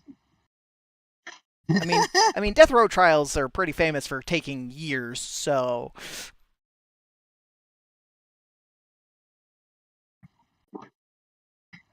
5 years? I'll attempt it. I'll give it the good old college try. how about you, Sharp? Can I hear the question again? I need to. You're on formulate my you're on answer. death row. The warden offers to pardon you immediately if you can write a eulogy for a beloved pet, but it must include the word moistly or pulsatingly correctly a minimum of 15 times. Can you do it? And how long do I have? We'll say 3 years. 3 years? Yeah, I can do it. All right. So we have a maybe, a yes. How about you, PA Power? I'll do it. Because do I know what the beloved pet is One of right yours. now? Oh, yes, I can definitely do that easily. All right, Izzy. I have owned 123 cats. I don't care what story belonged to which cat. I can make it sound like it was a recent pet. That's my girl. Julie, whenever you're not dying over there. The point is to get out of death row. I'm not saying I can't do it. I know I can do it. Do I have to personally deliver the eulogy? You just have to write it. Oh, I just have to write it? Oh, I'm good. As long as I have to say it out loud. Because I don't think I can do that with a straight face. There's no downside to trying. What happens if you fail? You're gonna die anyway. I mean, yeah. And at least 3 hots and a cot in this economy? All I mean, right. there's a reason I got to 123 cats. I watched a lot of Moistly and a lot of Pulsatingly, yes. Pulsatingly on the barnyard. Yeah. I'm getting out. I'm coming, and I Bits, want you're the up. world to know. All right. Any rules about it not being the same sentence On over to and over something a and lot over more again? normal that maybe should have been asked first. What made you decide to run the Promptcast for more authors than yourselves? I didn't have a decision in that, so I think that falls to Julie and Izzy. Yeah. That question is strictly on me because nobody had an idea about that one. That was all me. And why? Because it's never been about me. It's never been about me. It's never been about book sales. It's never been about shit.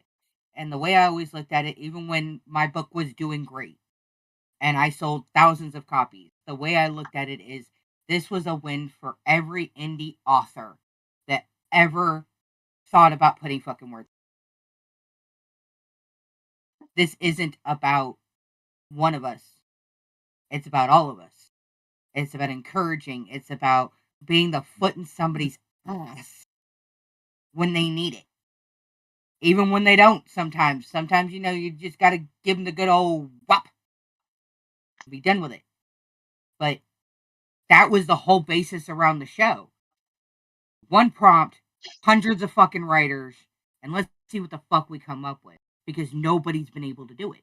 Nobody's been able to hold on to that with the same amount of creativity and the same amount of spark. It has always been about inspiring the next generation or inspiring our generation to do the damn thing that we were told that we were never going to fucking do. There's a little piece of HMP lore. Julie had writer's block, and we were over in the authors pub Discord, and she was complaining about it, and our good friend GT Gretz was like, okay, fine, I'm gonna give you a writing prompt. And Julie was like, I don't do writing prompts. And she goes, just try it, what do you got to lose? And that is now referred to as the pig leg story. I was there to hear the reading out of it, and Julie's first thought wasn't about herself. That's one of the reasons why I count her as one of my best friends in the whole wide world, because she goes, this worked for me. How many other people will this work for? First thought is never for herself. It's always been, how do I help others with this? And within weeks, she had this plan. Hold My Pen Promptcast originally started as Julie DeFisher's weekly writing challenge. And she was up there by herself, reading her own stuff the very first week. And we just all have glommed, and it's grown since then. So it's never been about the self. Never. Not even once, not even from the beginning. I mean, would I like to, eventually make a little bit of money off it so I can pay to go to shows and shit? Yes, I would. But again, all I'm doing at the end of it is reinvesting back into the show, reinvesting in other people's potential. We had an amazing artist that has helped me on more than one fucking cover. Patrick was the original fucking cover designer for Destined for More. And Patrick has been there with me. Char's been there with me. Izzy came in. And then me and Izzy had realized that we had a deeper connection than just writing. And then Kesh came along and Izzy introduced, and it was like, okay, you're part of the horde now. Come on. If I can do it, somebody else can do it, because a lot of people don't know that I'm fucking. You cut out there at the end. A lot of people don't know that I'm. Whatever it is, She keeps cutting out. To hear it. She keeps cutting out. She's dyslexic. Ah. So and when it comes down to it, not the only one. And not the only one. But it gives people that hope that it's just us looking at things different. And if I can get one person to see that and jump over the divide and put in the effort, then I won. I won the first fucking night that we had 12 fucking submissions and hundreds of people showing up on TikTok to listen to it, and all over a freaking alien story.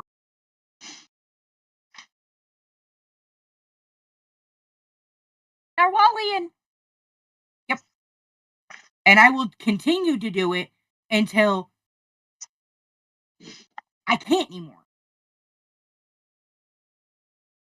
Whether I gotta run the back end, I mean, yes, right now I'm blessed with Izzy being able to run the back end or Styx being able to run the back end, because I am not set up to do that. But even if I have to run the back end and host and do this and do that and do the one damn thing I can't fucking stand doing, which is reading out loud because I sound really weird doing it, that's what I'll do. Done it. I've done it. That segues perfectly into my next question, unless anyone's got something they want to add onto Julie's reasoning. No? Okay. So this one will go to PA Power to start, because that would have been Char's start last question. A curse is placed upon the Hold My Pen Promptcast. For the next 3 months, any hosts on the show will be submerged up to their necks in lukewarm cooked oatmeal for the duration of the episode. Does the show go on, and will you appear on screen? What kind of flavoring is the oatmeal? Plain. Can I eat it?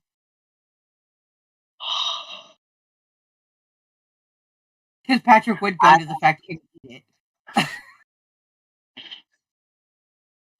Hey, I'm on the GLP-1 shot. Okay, sometimes I get hungry finally.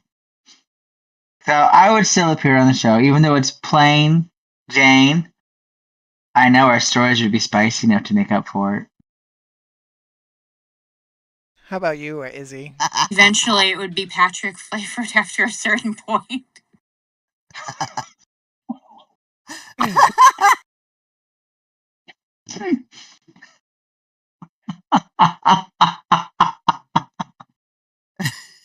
This is when Dahlia shows up in chat. She goes, I heard there was human flavored foodstuffs. The cotton No, candy queen. It's flavored foodstuffs made out of humans. Fair. Okay. Oh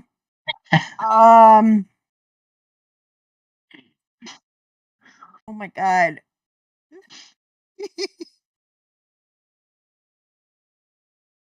Look, I'm not saying oatmeal baths aren't great because Marvelous for your skin. Exfoliating even. And you get a snack. I am saying nothing more than yes, I would still appear on stream. All right. How about you, Julie? I have always been under the impression the show will go. And will it go on with me up to my neck in oatmeal? Cooked oatmeal, yeah. Yeah, but can I at least get some strawberries and cream or some brown sugar cinnamon? Because If you swim again, to with it, Patrick, I'm gonna need a snack. if you swim to it. How about you, Cash?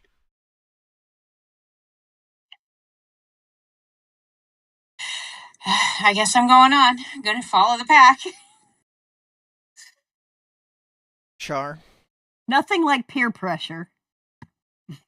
Am I wearing clothes or am I naked? Your That's choice. actually a really good. That's your choice. I'm leaving that one to you. I'm not. What do they always say? What do you say, Julie? Oh my I'm not gosh. touching that with a 10-foot pole and someone else pushing. That's an Izzy? Oh, okay.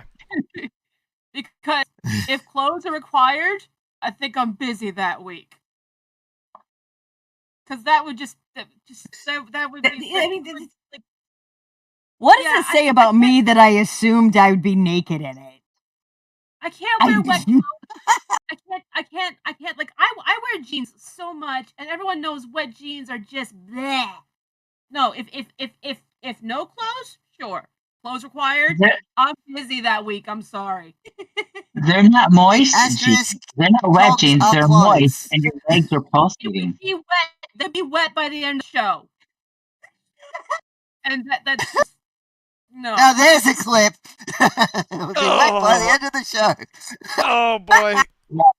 for all they the would wrong be- reasons. Please clip it out of all the context, right ladies and reasons. gentlemen. Lost Izzy. Please. They're not just wet jeans. They're moist and pulsating. Jeans! Jeans! Creamed jeans. Bits or please. I've started something. Bits or please. This should be your last one. Give me a second to stop dying. Okay. My last scripted question for the evening. Describe your ideal streaming situation, and that includes hardware and internet availability. Back to Izzy. Okay, so I'm actually currently researching to change this 3-arm setup into a 4-arm setup and possibly upgrading my monitors, maybe to some curved monitors and the like. And obviously, I would love to be able to afford better internet so that we don't have the issue. Because when you pay $14.95 a month in internet, you get what you get. But yeah, other than that, thanks to Styx gifting me his spare BBC, everything else is pretty much set. Before anybody else in chat jumps on, pre-orders are currently closed and we're on back order. So, Julie. Yeah, you definitely want to back order for your BBC. My Leave it at the back door. my ultimate setup would be a tower, at least a 3-monitor setup. I'm running 1 extra monitor and a laptop. I run fiber optic internet, but I need something, or hardlining. I'd probably be a hell of a lot better off than operating off the Wi-Fi. Which again, there it is. But currently that's about it. I get to do what I love, and it doesn't really matter what I have. But that would be like the ultimate, because I have like the pretty webcam now. I have the pretty mic. Thanks to your subscriptions and your help. That was my birthday present from you guys, from everybody. That's and your chat. All the way over there. Yeah, all you guys. So I've done the thing. I do the thing. And I'm looking into getting the extra stuff. I would like a bigger desk, or at least some more shelving, because you ever notice that you don't ever have enough fucking shelving? Ever. Like, nowhere to be found. But yeah, that's it. All right, Kesh, dream stream setup and internet. Oh,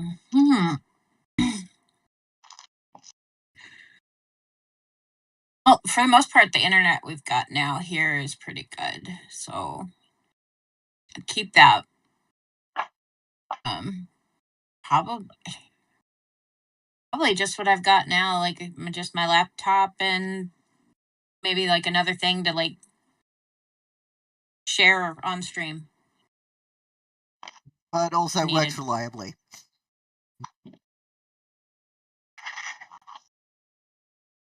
Yes, that would work too. I was gonna say maybe instant Would audio. be fantastic.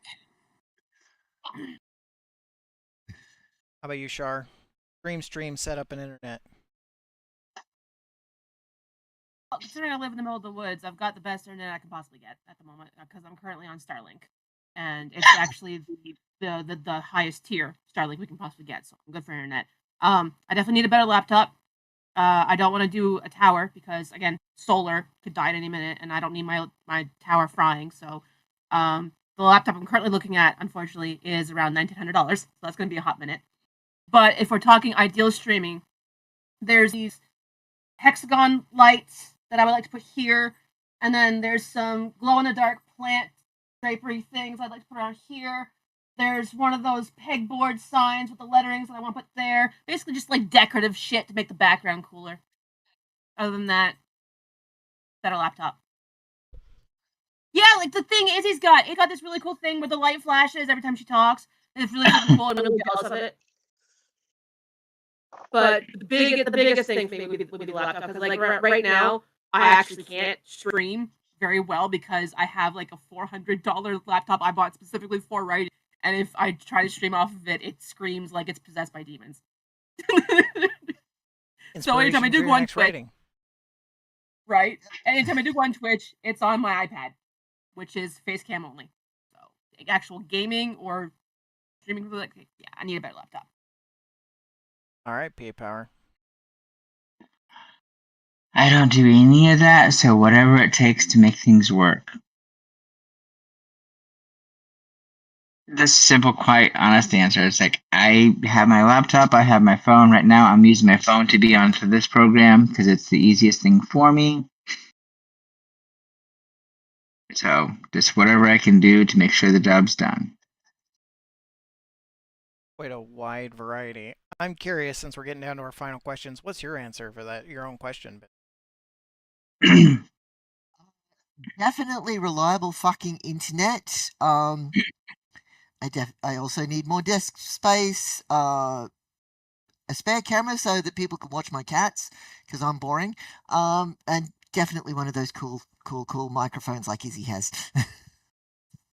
Yeah, Yeah. I've got the baby. I've got the little mini one, but I would love to have the arm. Yep. Arm would be awesome. Yep. Yes. Knocks over everything on her desk. Also, Not the cool cat decorative spilling shit for the Red Bull. background would be very nice, rather than the absolute chaos that is the background of my life. Some glowy stuff and cool things to look at. Like right now, I've got like my books, my figurines, Yeah. my paint, and shit like that. But like, well, cool stuff. I can't wait to get my office back to have cool glowy stuff behind me. Right now, the only thing glowy I can have behind me are my balls right here. They glow if I go and turn them on. Trust me. Anyway, going on to Happy to see that. Maybe you should get your doctor to look at that. well, my local government did just recently vote to put a uranium, enrichment factory in my town, so maybe soon. Anyway, When your X-Men power comes in. our last scripted question for the night, so we're going to be bouncing over to chat questions immediately following, which we only have one right now.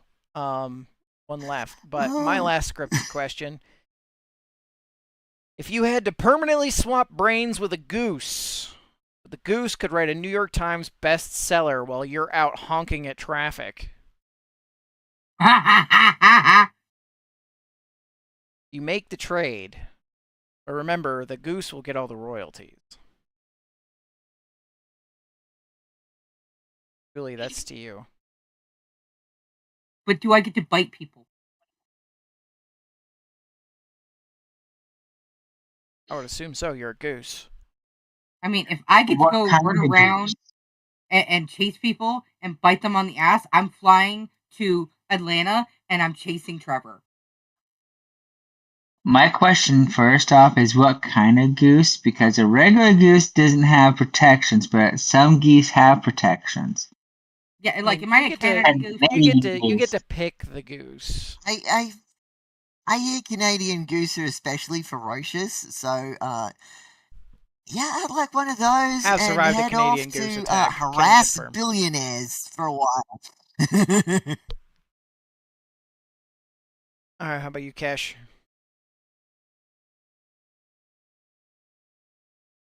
I don't know what they're called, but when I lived in Florida, there was this lake where they had like a bunch of wild, like domesticated birds, including geese, and they had like these like almost as tall as me white geese.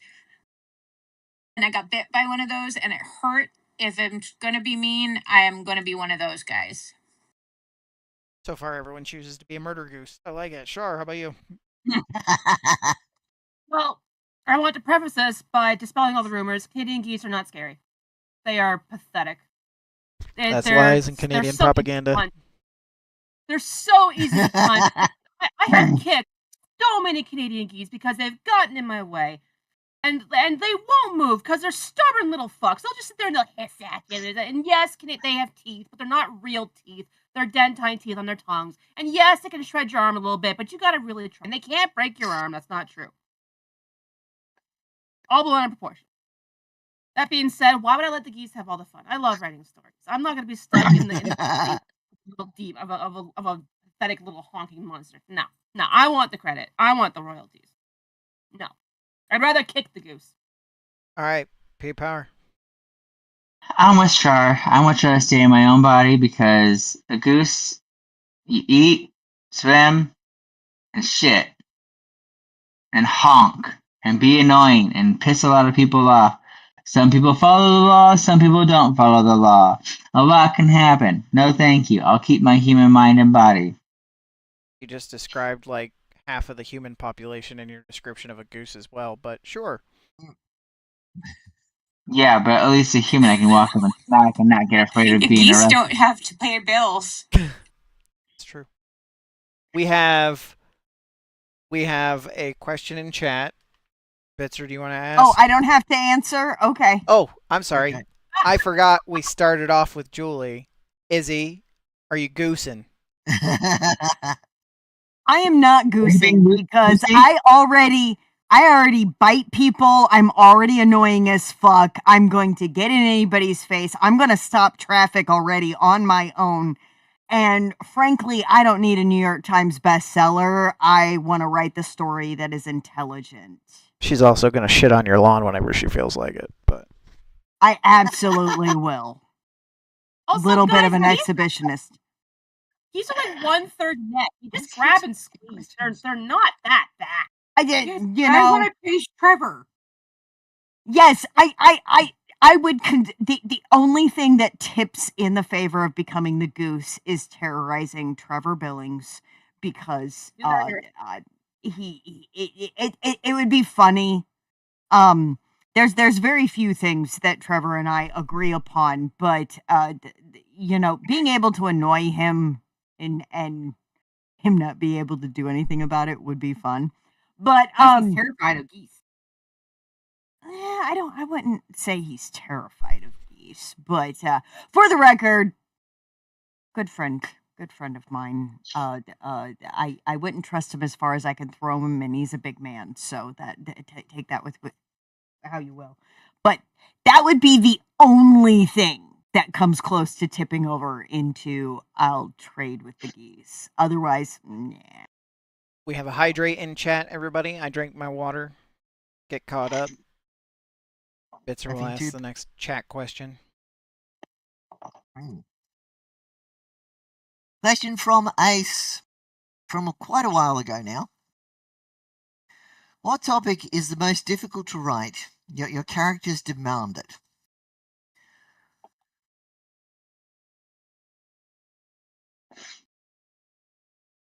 Cash. This will go to Cash first.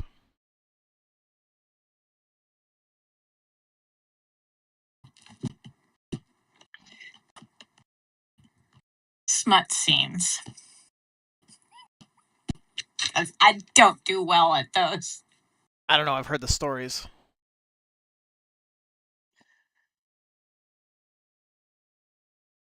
That was Izzy.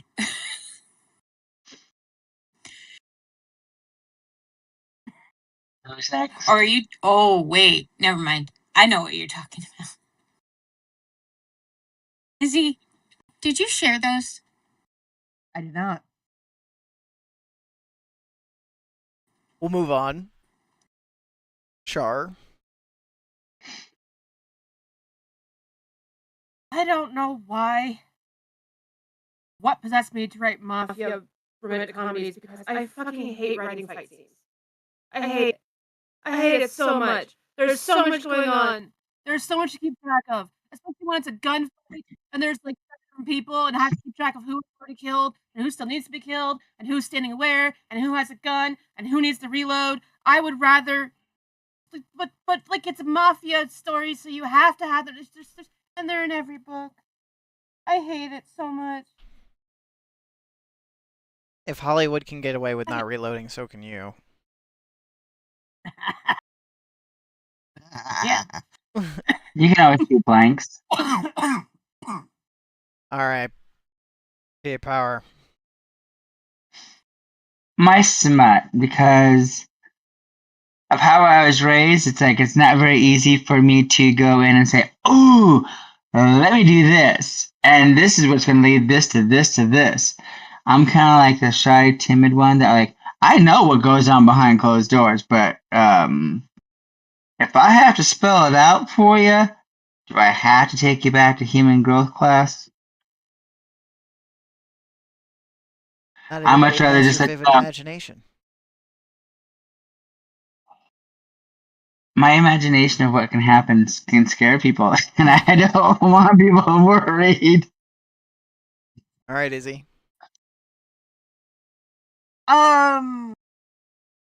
again, I am probably only like 150,000 words deep in my actual writing journey.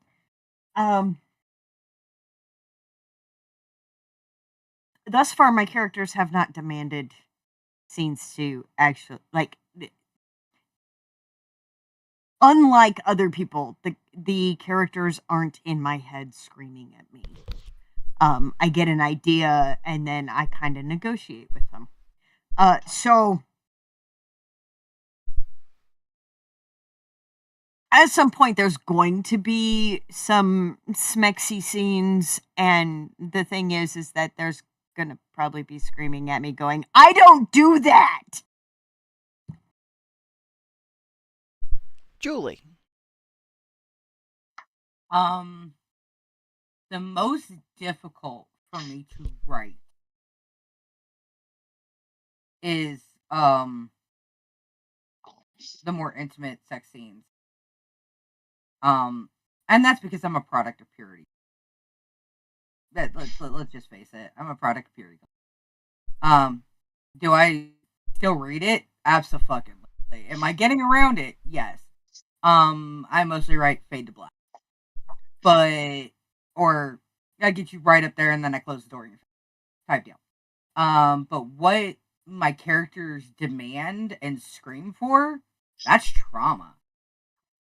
That is absolutely 110% no holds bar. Somebody is going to be traumatized. Somebody is going to bleed. And that is what my characters demand. I find that really funny that pretty much everybody else did the spicy scenes, because those are some of my favorite to write. I love writing spicy scenes because it is such a fun way to develop the relationship between the characters and explore the intimacy between them and deepen their relationships and further the connections between them. I will actually save all the spicy scenes for one day. I'll write the rest of the story. I'll keep writing. I'll just like tag like spicy scene goes here, and then I'll go back and I'll write like 7 spicy scenes in a row because they're just so much fun to write. They're like one of my favorite parts. I absolutely love it. Please note, I did say that the spicy scenes were going to be difficult because I'm going to be asking my characters to do more than they're willing to. That's true. That's true. The spicy scenes that I'm specifically talking about, everyone's always very enthusiastic and very eager to do what they're doing. That is a different beast. We have another chat question. This one also coming from Ace. I guess this will be our last question of the night. And I can already tell you, other people want to suddenly pipe up. Yep, I can also tell you, because it involves me, that not everybody on this panel will be able to answer this. But Ace wants to know what your favorite "sticks, I need help" moment was. What? At least 4 of you have, or at least 3 of you that I know of for sure have reached out to me and gone like, "Sticks, SOS, help me with this thing." Oh, I'm so sorry. I heard dicks. Dicks. I also heard dicks, but thankfully I saw the question in chat. What's the reverse of Freudian slip? I definitely said my own name. But if you want to talk about if you ever want to talk about your moment of your favorite "oh dicks, I need help" moment, you go right ahead. But that was not the question. Who's first? We left off on.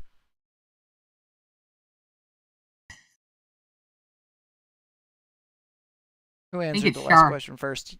Yeah, so Shar. You don't. Yeah, Shar doesn't have one. So of the 3 people who did, I guess we'll go to Izzy. Or no, Pat. Yeah, PA Power would be next because he's one of them. With helping me fix and revamp my website so that way it looks better. Yep, that's the only time that PA Power's reached out to me is about a website. How about Izzy? Because there's been more than one. There has been more than one, and for the safety of all, I'm gonna say my favorite moment was when we went to a breakout room and we were comparing OBS and Streamlabs notes. That the fact that it was a nerdy collaboration of utmost. I don't get that very often to be able to um speak that kind of nerd and not be judged and to also not judge the other person. That was probably my favorite Sticks I Need Help moment. Julie, there's been a few for you as well. God, a few. Not a competition, but you and Izzy do keep me on my toes. We do. We very, very. Um, it's not even a Sticks SOS moment. It was, I was having a very bad day, and I let everybody know straight up, I'm gonna be out of pocket. If you see me somewhere, no, you didn't. I want to be left the fuck alone. And my two besties, very much so, completely fucking ignored that, which was perfect because I was laughing. I was dealing with shit. It wasn't even an SOS moment. It was a moment of straight up decency. And always have that from Sticks. You're here to hear, folks. Laughter is the best medicine. We do have another question in chat that Bitzer's about to we have ask. one more question from chat. Drizzt asks, what would your character's safe word be during spicy scenes? We'll go to PA Power first, who looked away very rapidly. I'm not reading the bonus part. You can't make me. All right, male. I don't do MF spice much. I'm getting into some of my other ones. But I guess my safe word for exact for David would be vagine.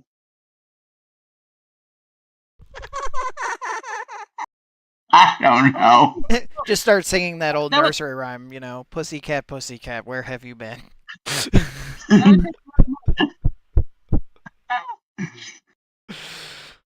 How about you, Izzy? This is about the Drizzt. Yes. God, I can't believe that word came out of my mouth. Thus far, none of my characters need a safe word. But if they did, what would it be? Well, that's just it. Because I'm so in the mode of Maggie and Sven right now. The instant Maggie would even look like she stiffens up or anything, Sven would back off and go, "Are you okay?" So Maggie doesn't even need a safe word, and I have a feeling that Sven wouldn't use one if he agreed to one. Yeah.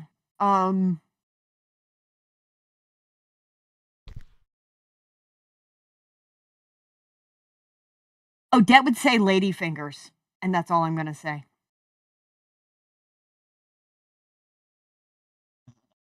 All right, Julie. Julie knows the joke, apparently. I know the joke!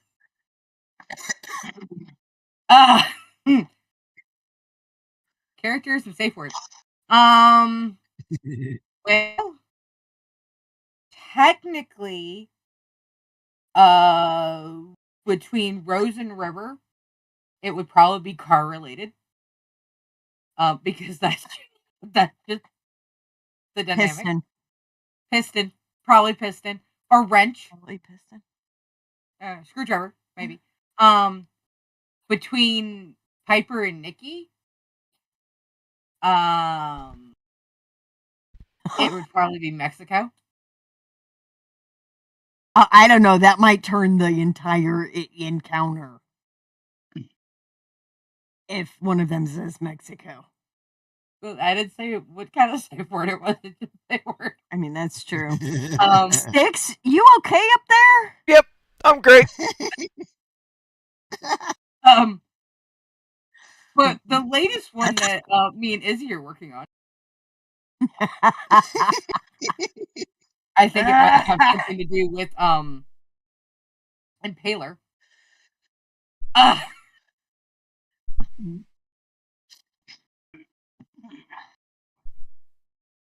So I'm not exactly sure what Roscoe's safe word would be. From what I know about Roscoe, whoever Roscoe is with, they'd be the one using it. So, Exactly. So it wouldn't be Roscoe's safe. But between which you would probably be Diamond. Yeah, you're right. It would probably be Diamond. how about you, Cash?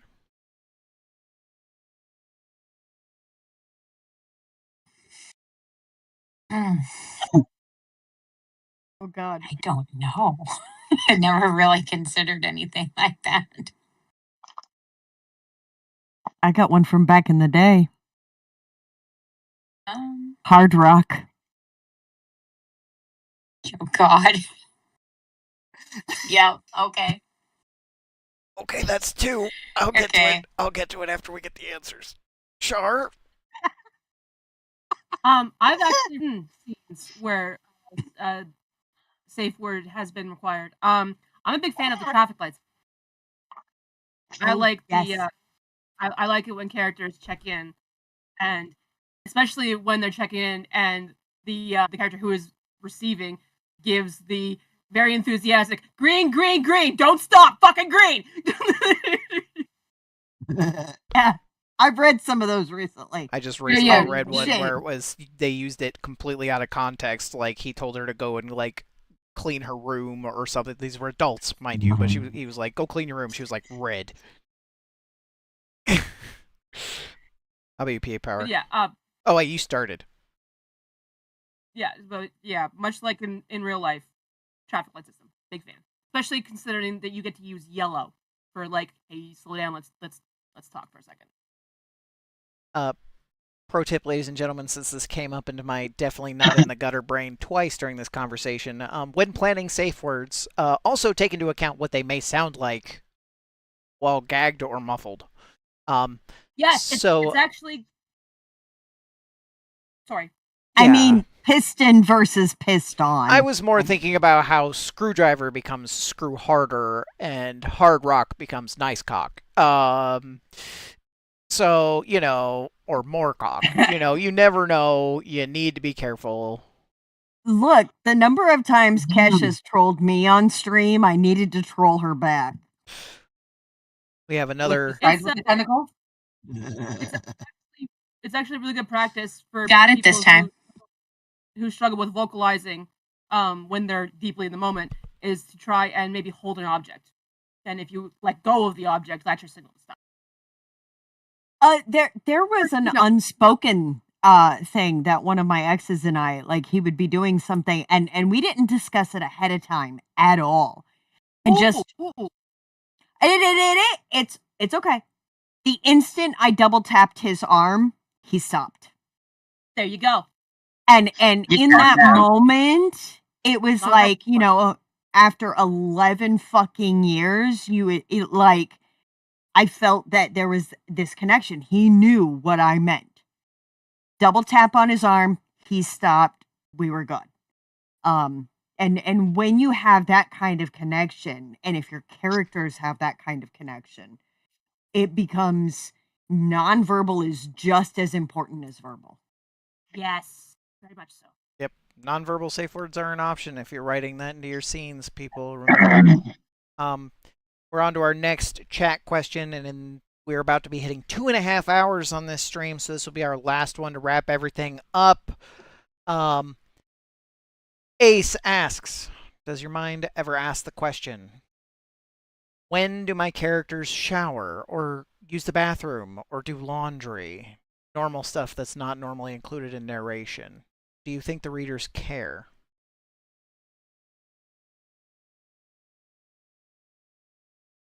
Where did we leave off? I'm too drunk to remember. It's you. Me? Awesome. So literally I have a scene where Emmy wakes her mother Maggie up and says, "Mommy, I need to go to the bathroom and there isn't one." And if it makes sense to the story, then yeah, put it in there. Maggie's a mother of 3 minor children, and so these are important things to the kids. Like, where do I go pee first thing in the morning? But if it doesn't have anything to do with your plot, I really don't think readers care. It's one of those out of sight, out of mind. We all know everybody goes to the bathroom, everybody takes a shower. The important times are when it's the little kids who need to be concerned about it, or shower time is fucking sexy. So, bingo bango, you've got a character going to go take a shower, and then their partner from the night before that they didn't realize was still there joins them. That's more plot. That was oddly specific. Julie. Getting dirty while getting clean is a very nice read. It very much is, and I mean, I have several of those scenes in Cuts and Cufflinks. So, because that was one of the, or Cuts and Cufflinks is one of those that I'm trying to break out of the closed door, so to speak, thing. Do I think it's important? Everybody knows you pee. Like, it's normal shit. So if we would do it in real life, unless this is an alien terrestrial thing, and you piss out of your mouth, which needs to fucking be explained before somebody kisses you, I mean, like, then just go with me here. Just ride this train. I don't know if I want to ride this train. Ew. Not that one. Okay, but that's the whole thing. Unless Red. Red. You bodily function.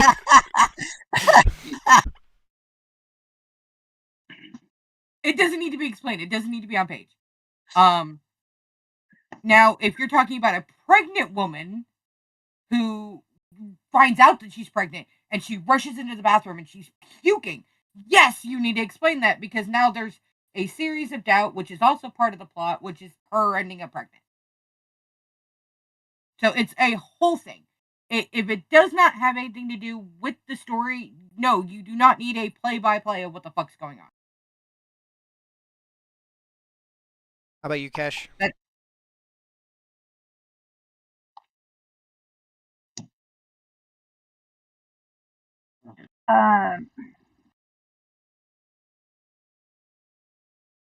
Probably. I think if it warranted it in the story, but probably not for the most part. Okay. Straight to the point, Shar. I agree with the basic sentiment the group has said, that if it doesn't add anything to the story, it can get very tedious. It can get very repetitive. That being said, I've included many scenes involving bathrooms and laundry rooms in my Mafia books. There's a part in there's a part in the first one that involves the Mafia dude going to do his laundry at 2 a.m. because he'll get blood soaked and very irritated to find his new neighbor doing laundry. My latest one, the female lead is rather perturbed when she's digging through the laundry and finds some rather upsetting looking weapons stashed in amongst the laundry detergent and the fabric softener. And I'm a big fan of wound tending scenes, and those always happen in bathrooms. So, and I've got quite a few of those in my. And as Izzy knows, I have a shaving scene in mine, which is because like there's you can do so much with everyday mundane things like showering or doing laundry or that kind of thing. If you just have a character going through the motions, it doesn't add anything to the story. But if you go at it the right way, you can flesh out your world so much more and make it more interesting. And you can show each character's unique life. So, do you have to do it? No. Should you do it? If you can find a way to make it interesting, yes, absolutely. Yes, Izzy.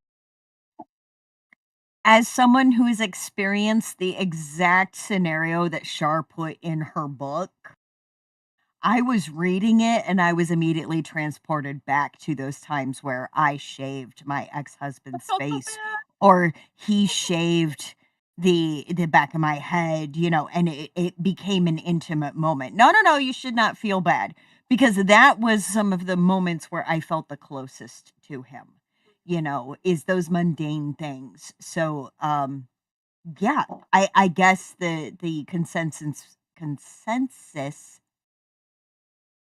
is that if it makes sense and can propel your story forward, use it. I've got a Always- If moment that not, I just finished writing where Zach is full on catatonic because he was in an explosion.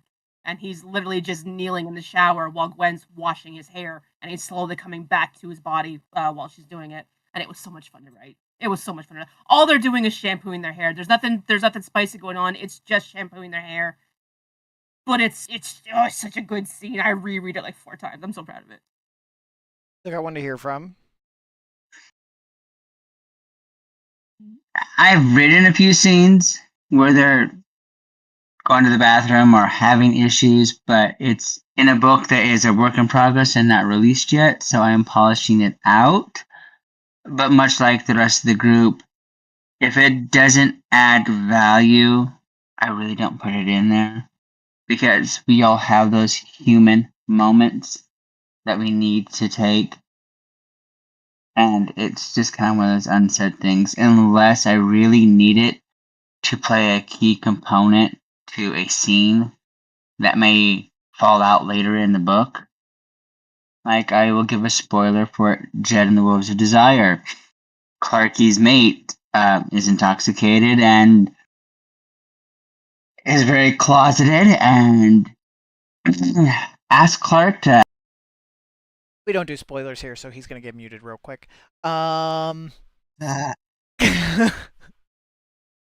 look, I'm intoxicated too, but Ace added something to it in the chat. So much of your character, I think the question was more like, have you described so much of your character's day that the reader might wonder when do they have time for the normal stuff? Here's the thing. Most people don't do slice of life. So, there's a plot line, a through threat line through the story. And if it does not push that part of the narrative forward, most people won't fricking do it. You Yep. can, and there's never going to be, I mean, you've got 24 hours a day. And as someone who routinely stays awake for 36 hours in a row and then sleeps for 16, literally, I've gone to the bathroom twice during this stream. Okay. I've gone and I've run, I've gone to the bathroom and I've come back. I've gone out and smoked a cigarette, come back. She broke the seal. Those kinds of things. I mean, I am 4 glasses in and this is number 5. I'll say that even in slice of life, the general consensus to this to what everyone said applies. If it pertains to the story and drives the plot, sure. If not, don't. I had a punchline that I will not share because will get clipped out of context and that would be bad. But luckily, Shar gave me a second one. So to summarize, if it drives the plot, do it. If it doesn't, don't do it.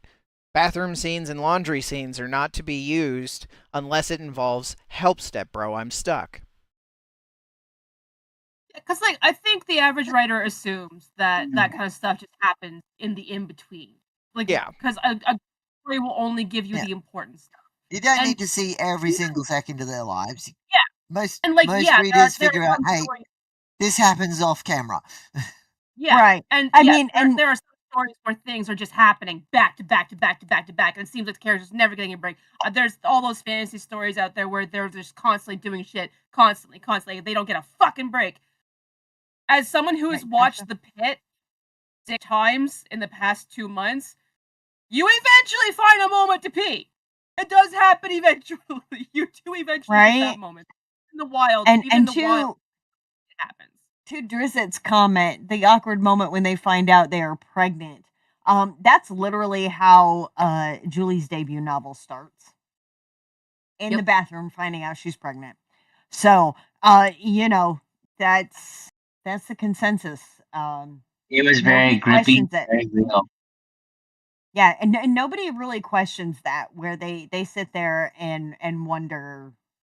Now, unless you're a really literal, logical thinker, which there's no problem with that whatsoever, but otherwise, most people, the general populace, aren't going to wonder, when do they have time to pee. Nobody's thinking about that. All right. Is that everything? That's the end of our questions. We're going to. So normally, ladies and gentlemen, we finish out our Book for Friday author interviews with a what people can look forward to from our guests. We don't really have that this week, so instead, I'm going to kick this off with a Well, very there is tomorrow. Yes, but I have a. Where most of these people, I'm putting the wrong way. Most of these people will be on the screen reading stories from various authors. That's the who outro. have, You're skipping the decided what to look hold my forward pen. to. You skip the what to look That forward is a to. thing to look forward to. It is, but that's also part of the outro. We'll do the outro last. But before we get to the outro, we're going to do a special edition of what to look forward to next. And as people get ready to sign off, I'm going to go down the row here and give us one more time, give us your name and tell us how HMPP has impacted your life, starting with Bitzer.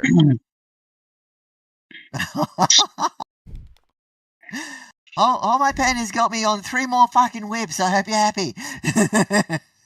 I was trying to focus on one at a goddamn time. Sorry, not sorry. Nope. All right, Izzy. The question. How has HMPP impacted your life? Wrong. I became alive again. That's just point blank period. It reconnected me with somebody that I now consider my second oldest friend ever. And literally gave Kesh and I something in common more than just our shared history. It's also an interest, and it brought people into my life that I could not have even thought for 1 second that I would ever know. It's made my life richer, and y'all have my unhinged writing as a result. So it may have been Julie's brainchild, and I may have helped bring it to life, but you all fulfill me in a way that I cannot even thank you enough for. Okay, Saving- Julie, you have to be less sweet than that, because you guys are gonna ruin my fucking makeup. Well, that's good. It's lucky for you. We're saving our fearless Aw. leader for last. So, Char, you can go ahead before you break down. Oh my god, what this fucking stream has done for me. Holy fuck. Like, even the TikTok ones. Because, like, I had just put out my first book. I only have one. And thanks to this fucking stream, my sales blew up. My motivation shot through the window. I went from just working on one story. I currently have 14 works in progress going. One of them, it was included a story I hadn't touched since high school, which had a vague concept, and it's now like 80% done. Yeah, Izzy knows what I'm talking about.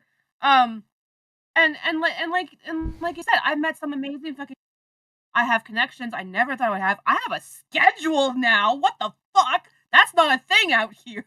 I actually have something to look forward to every Saturday, even if I'm not in the boxes. I've still got you guys going in the background as background noise and motivation. You keep me you keep me accountable.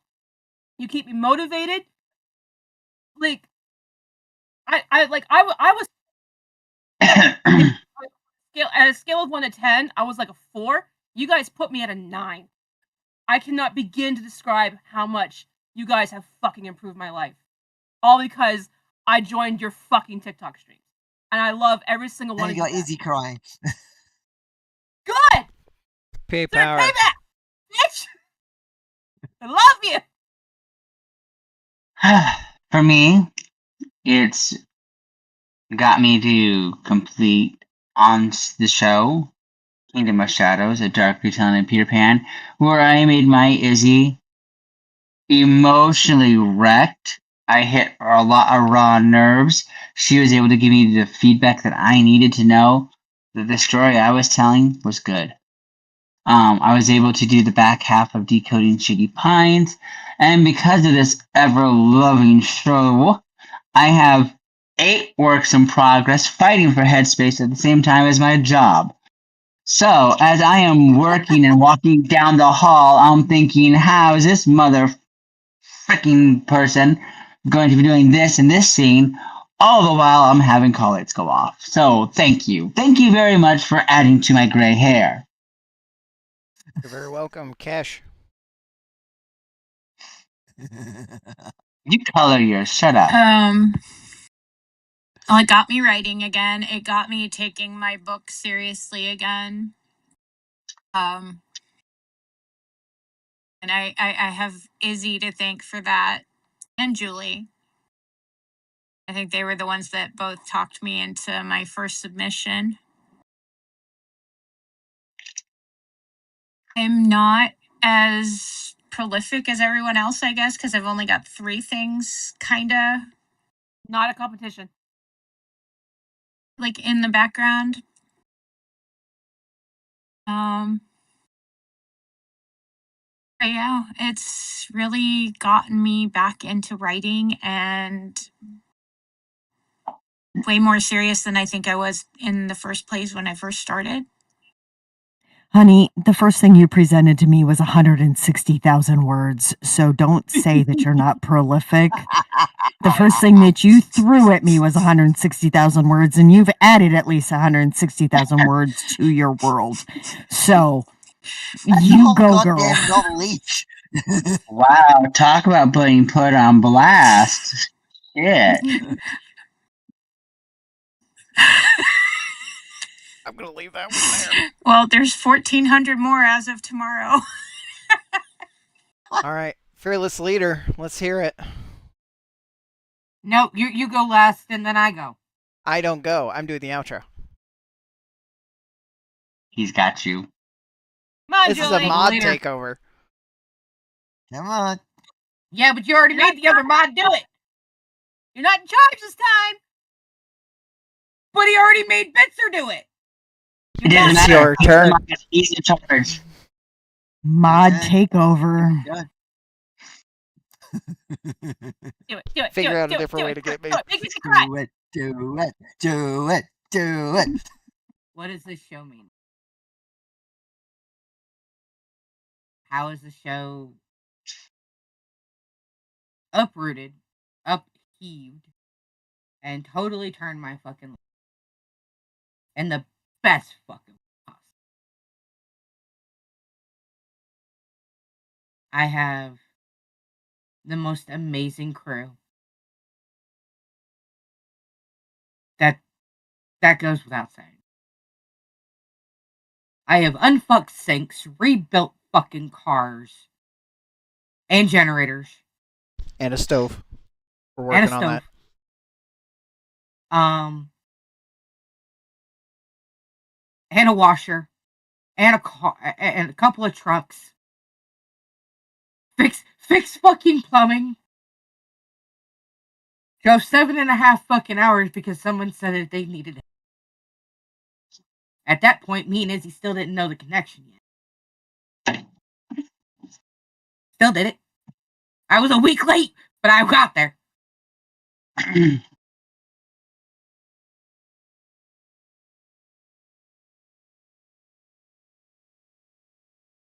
Izzy is godmother to my son. Patrick is his godfather. We've done shit in 3 years that we've been told that we should fucking give up. It ain't gonna fucking work. And because we are crazier than fucking all get out, and let's face it, we don't bow before no. We stand 10 fucking toes. And we're the kick in the ass. And I lovingly fucking bully every goddamn week. Those that need it.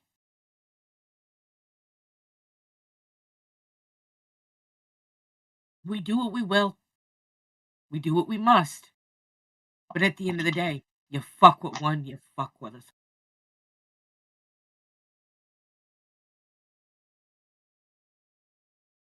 And that's all I'm gonna say about that.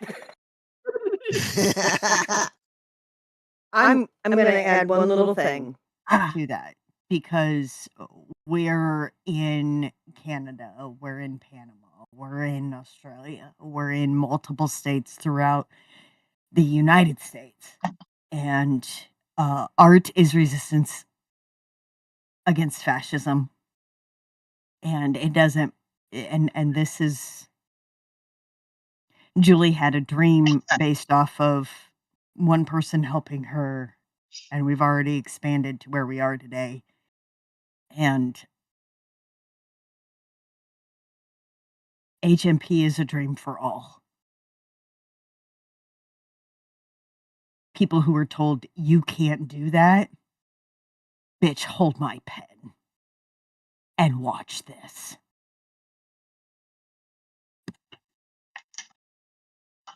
Ladies and gentlemen, that will conclude tonight's Booked for Friday. It is officially the 1 year anniversary of this show receiving affiliate status. We have grown so much. Thanks to every single one of you. We only hope to grow more going forward. We cannot thank you enough. And as the trailer said, the show does not exist without you. You hold all the power. You hold the pen. You write the stories. And we expect you to continue doing so because you do it so well. Make sure to be back here tomorrow night at 7 p.m. Central, 8 p.m. Eastern. Adjust your time zones accordingly. Remember, ladies and gentlemen, nothing good happens after 2 a.m. Be the bigger person, be brave, be bold, have the bigger balls. If you bought it, don't eat it. And I can't wait to see you all tomorrow night. Goodbye.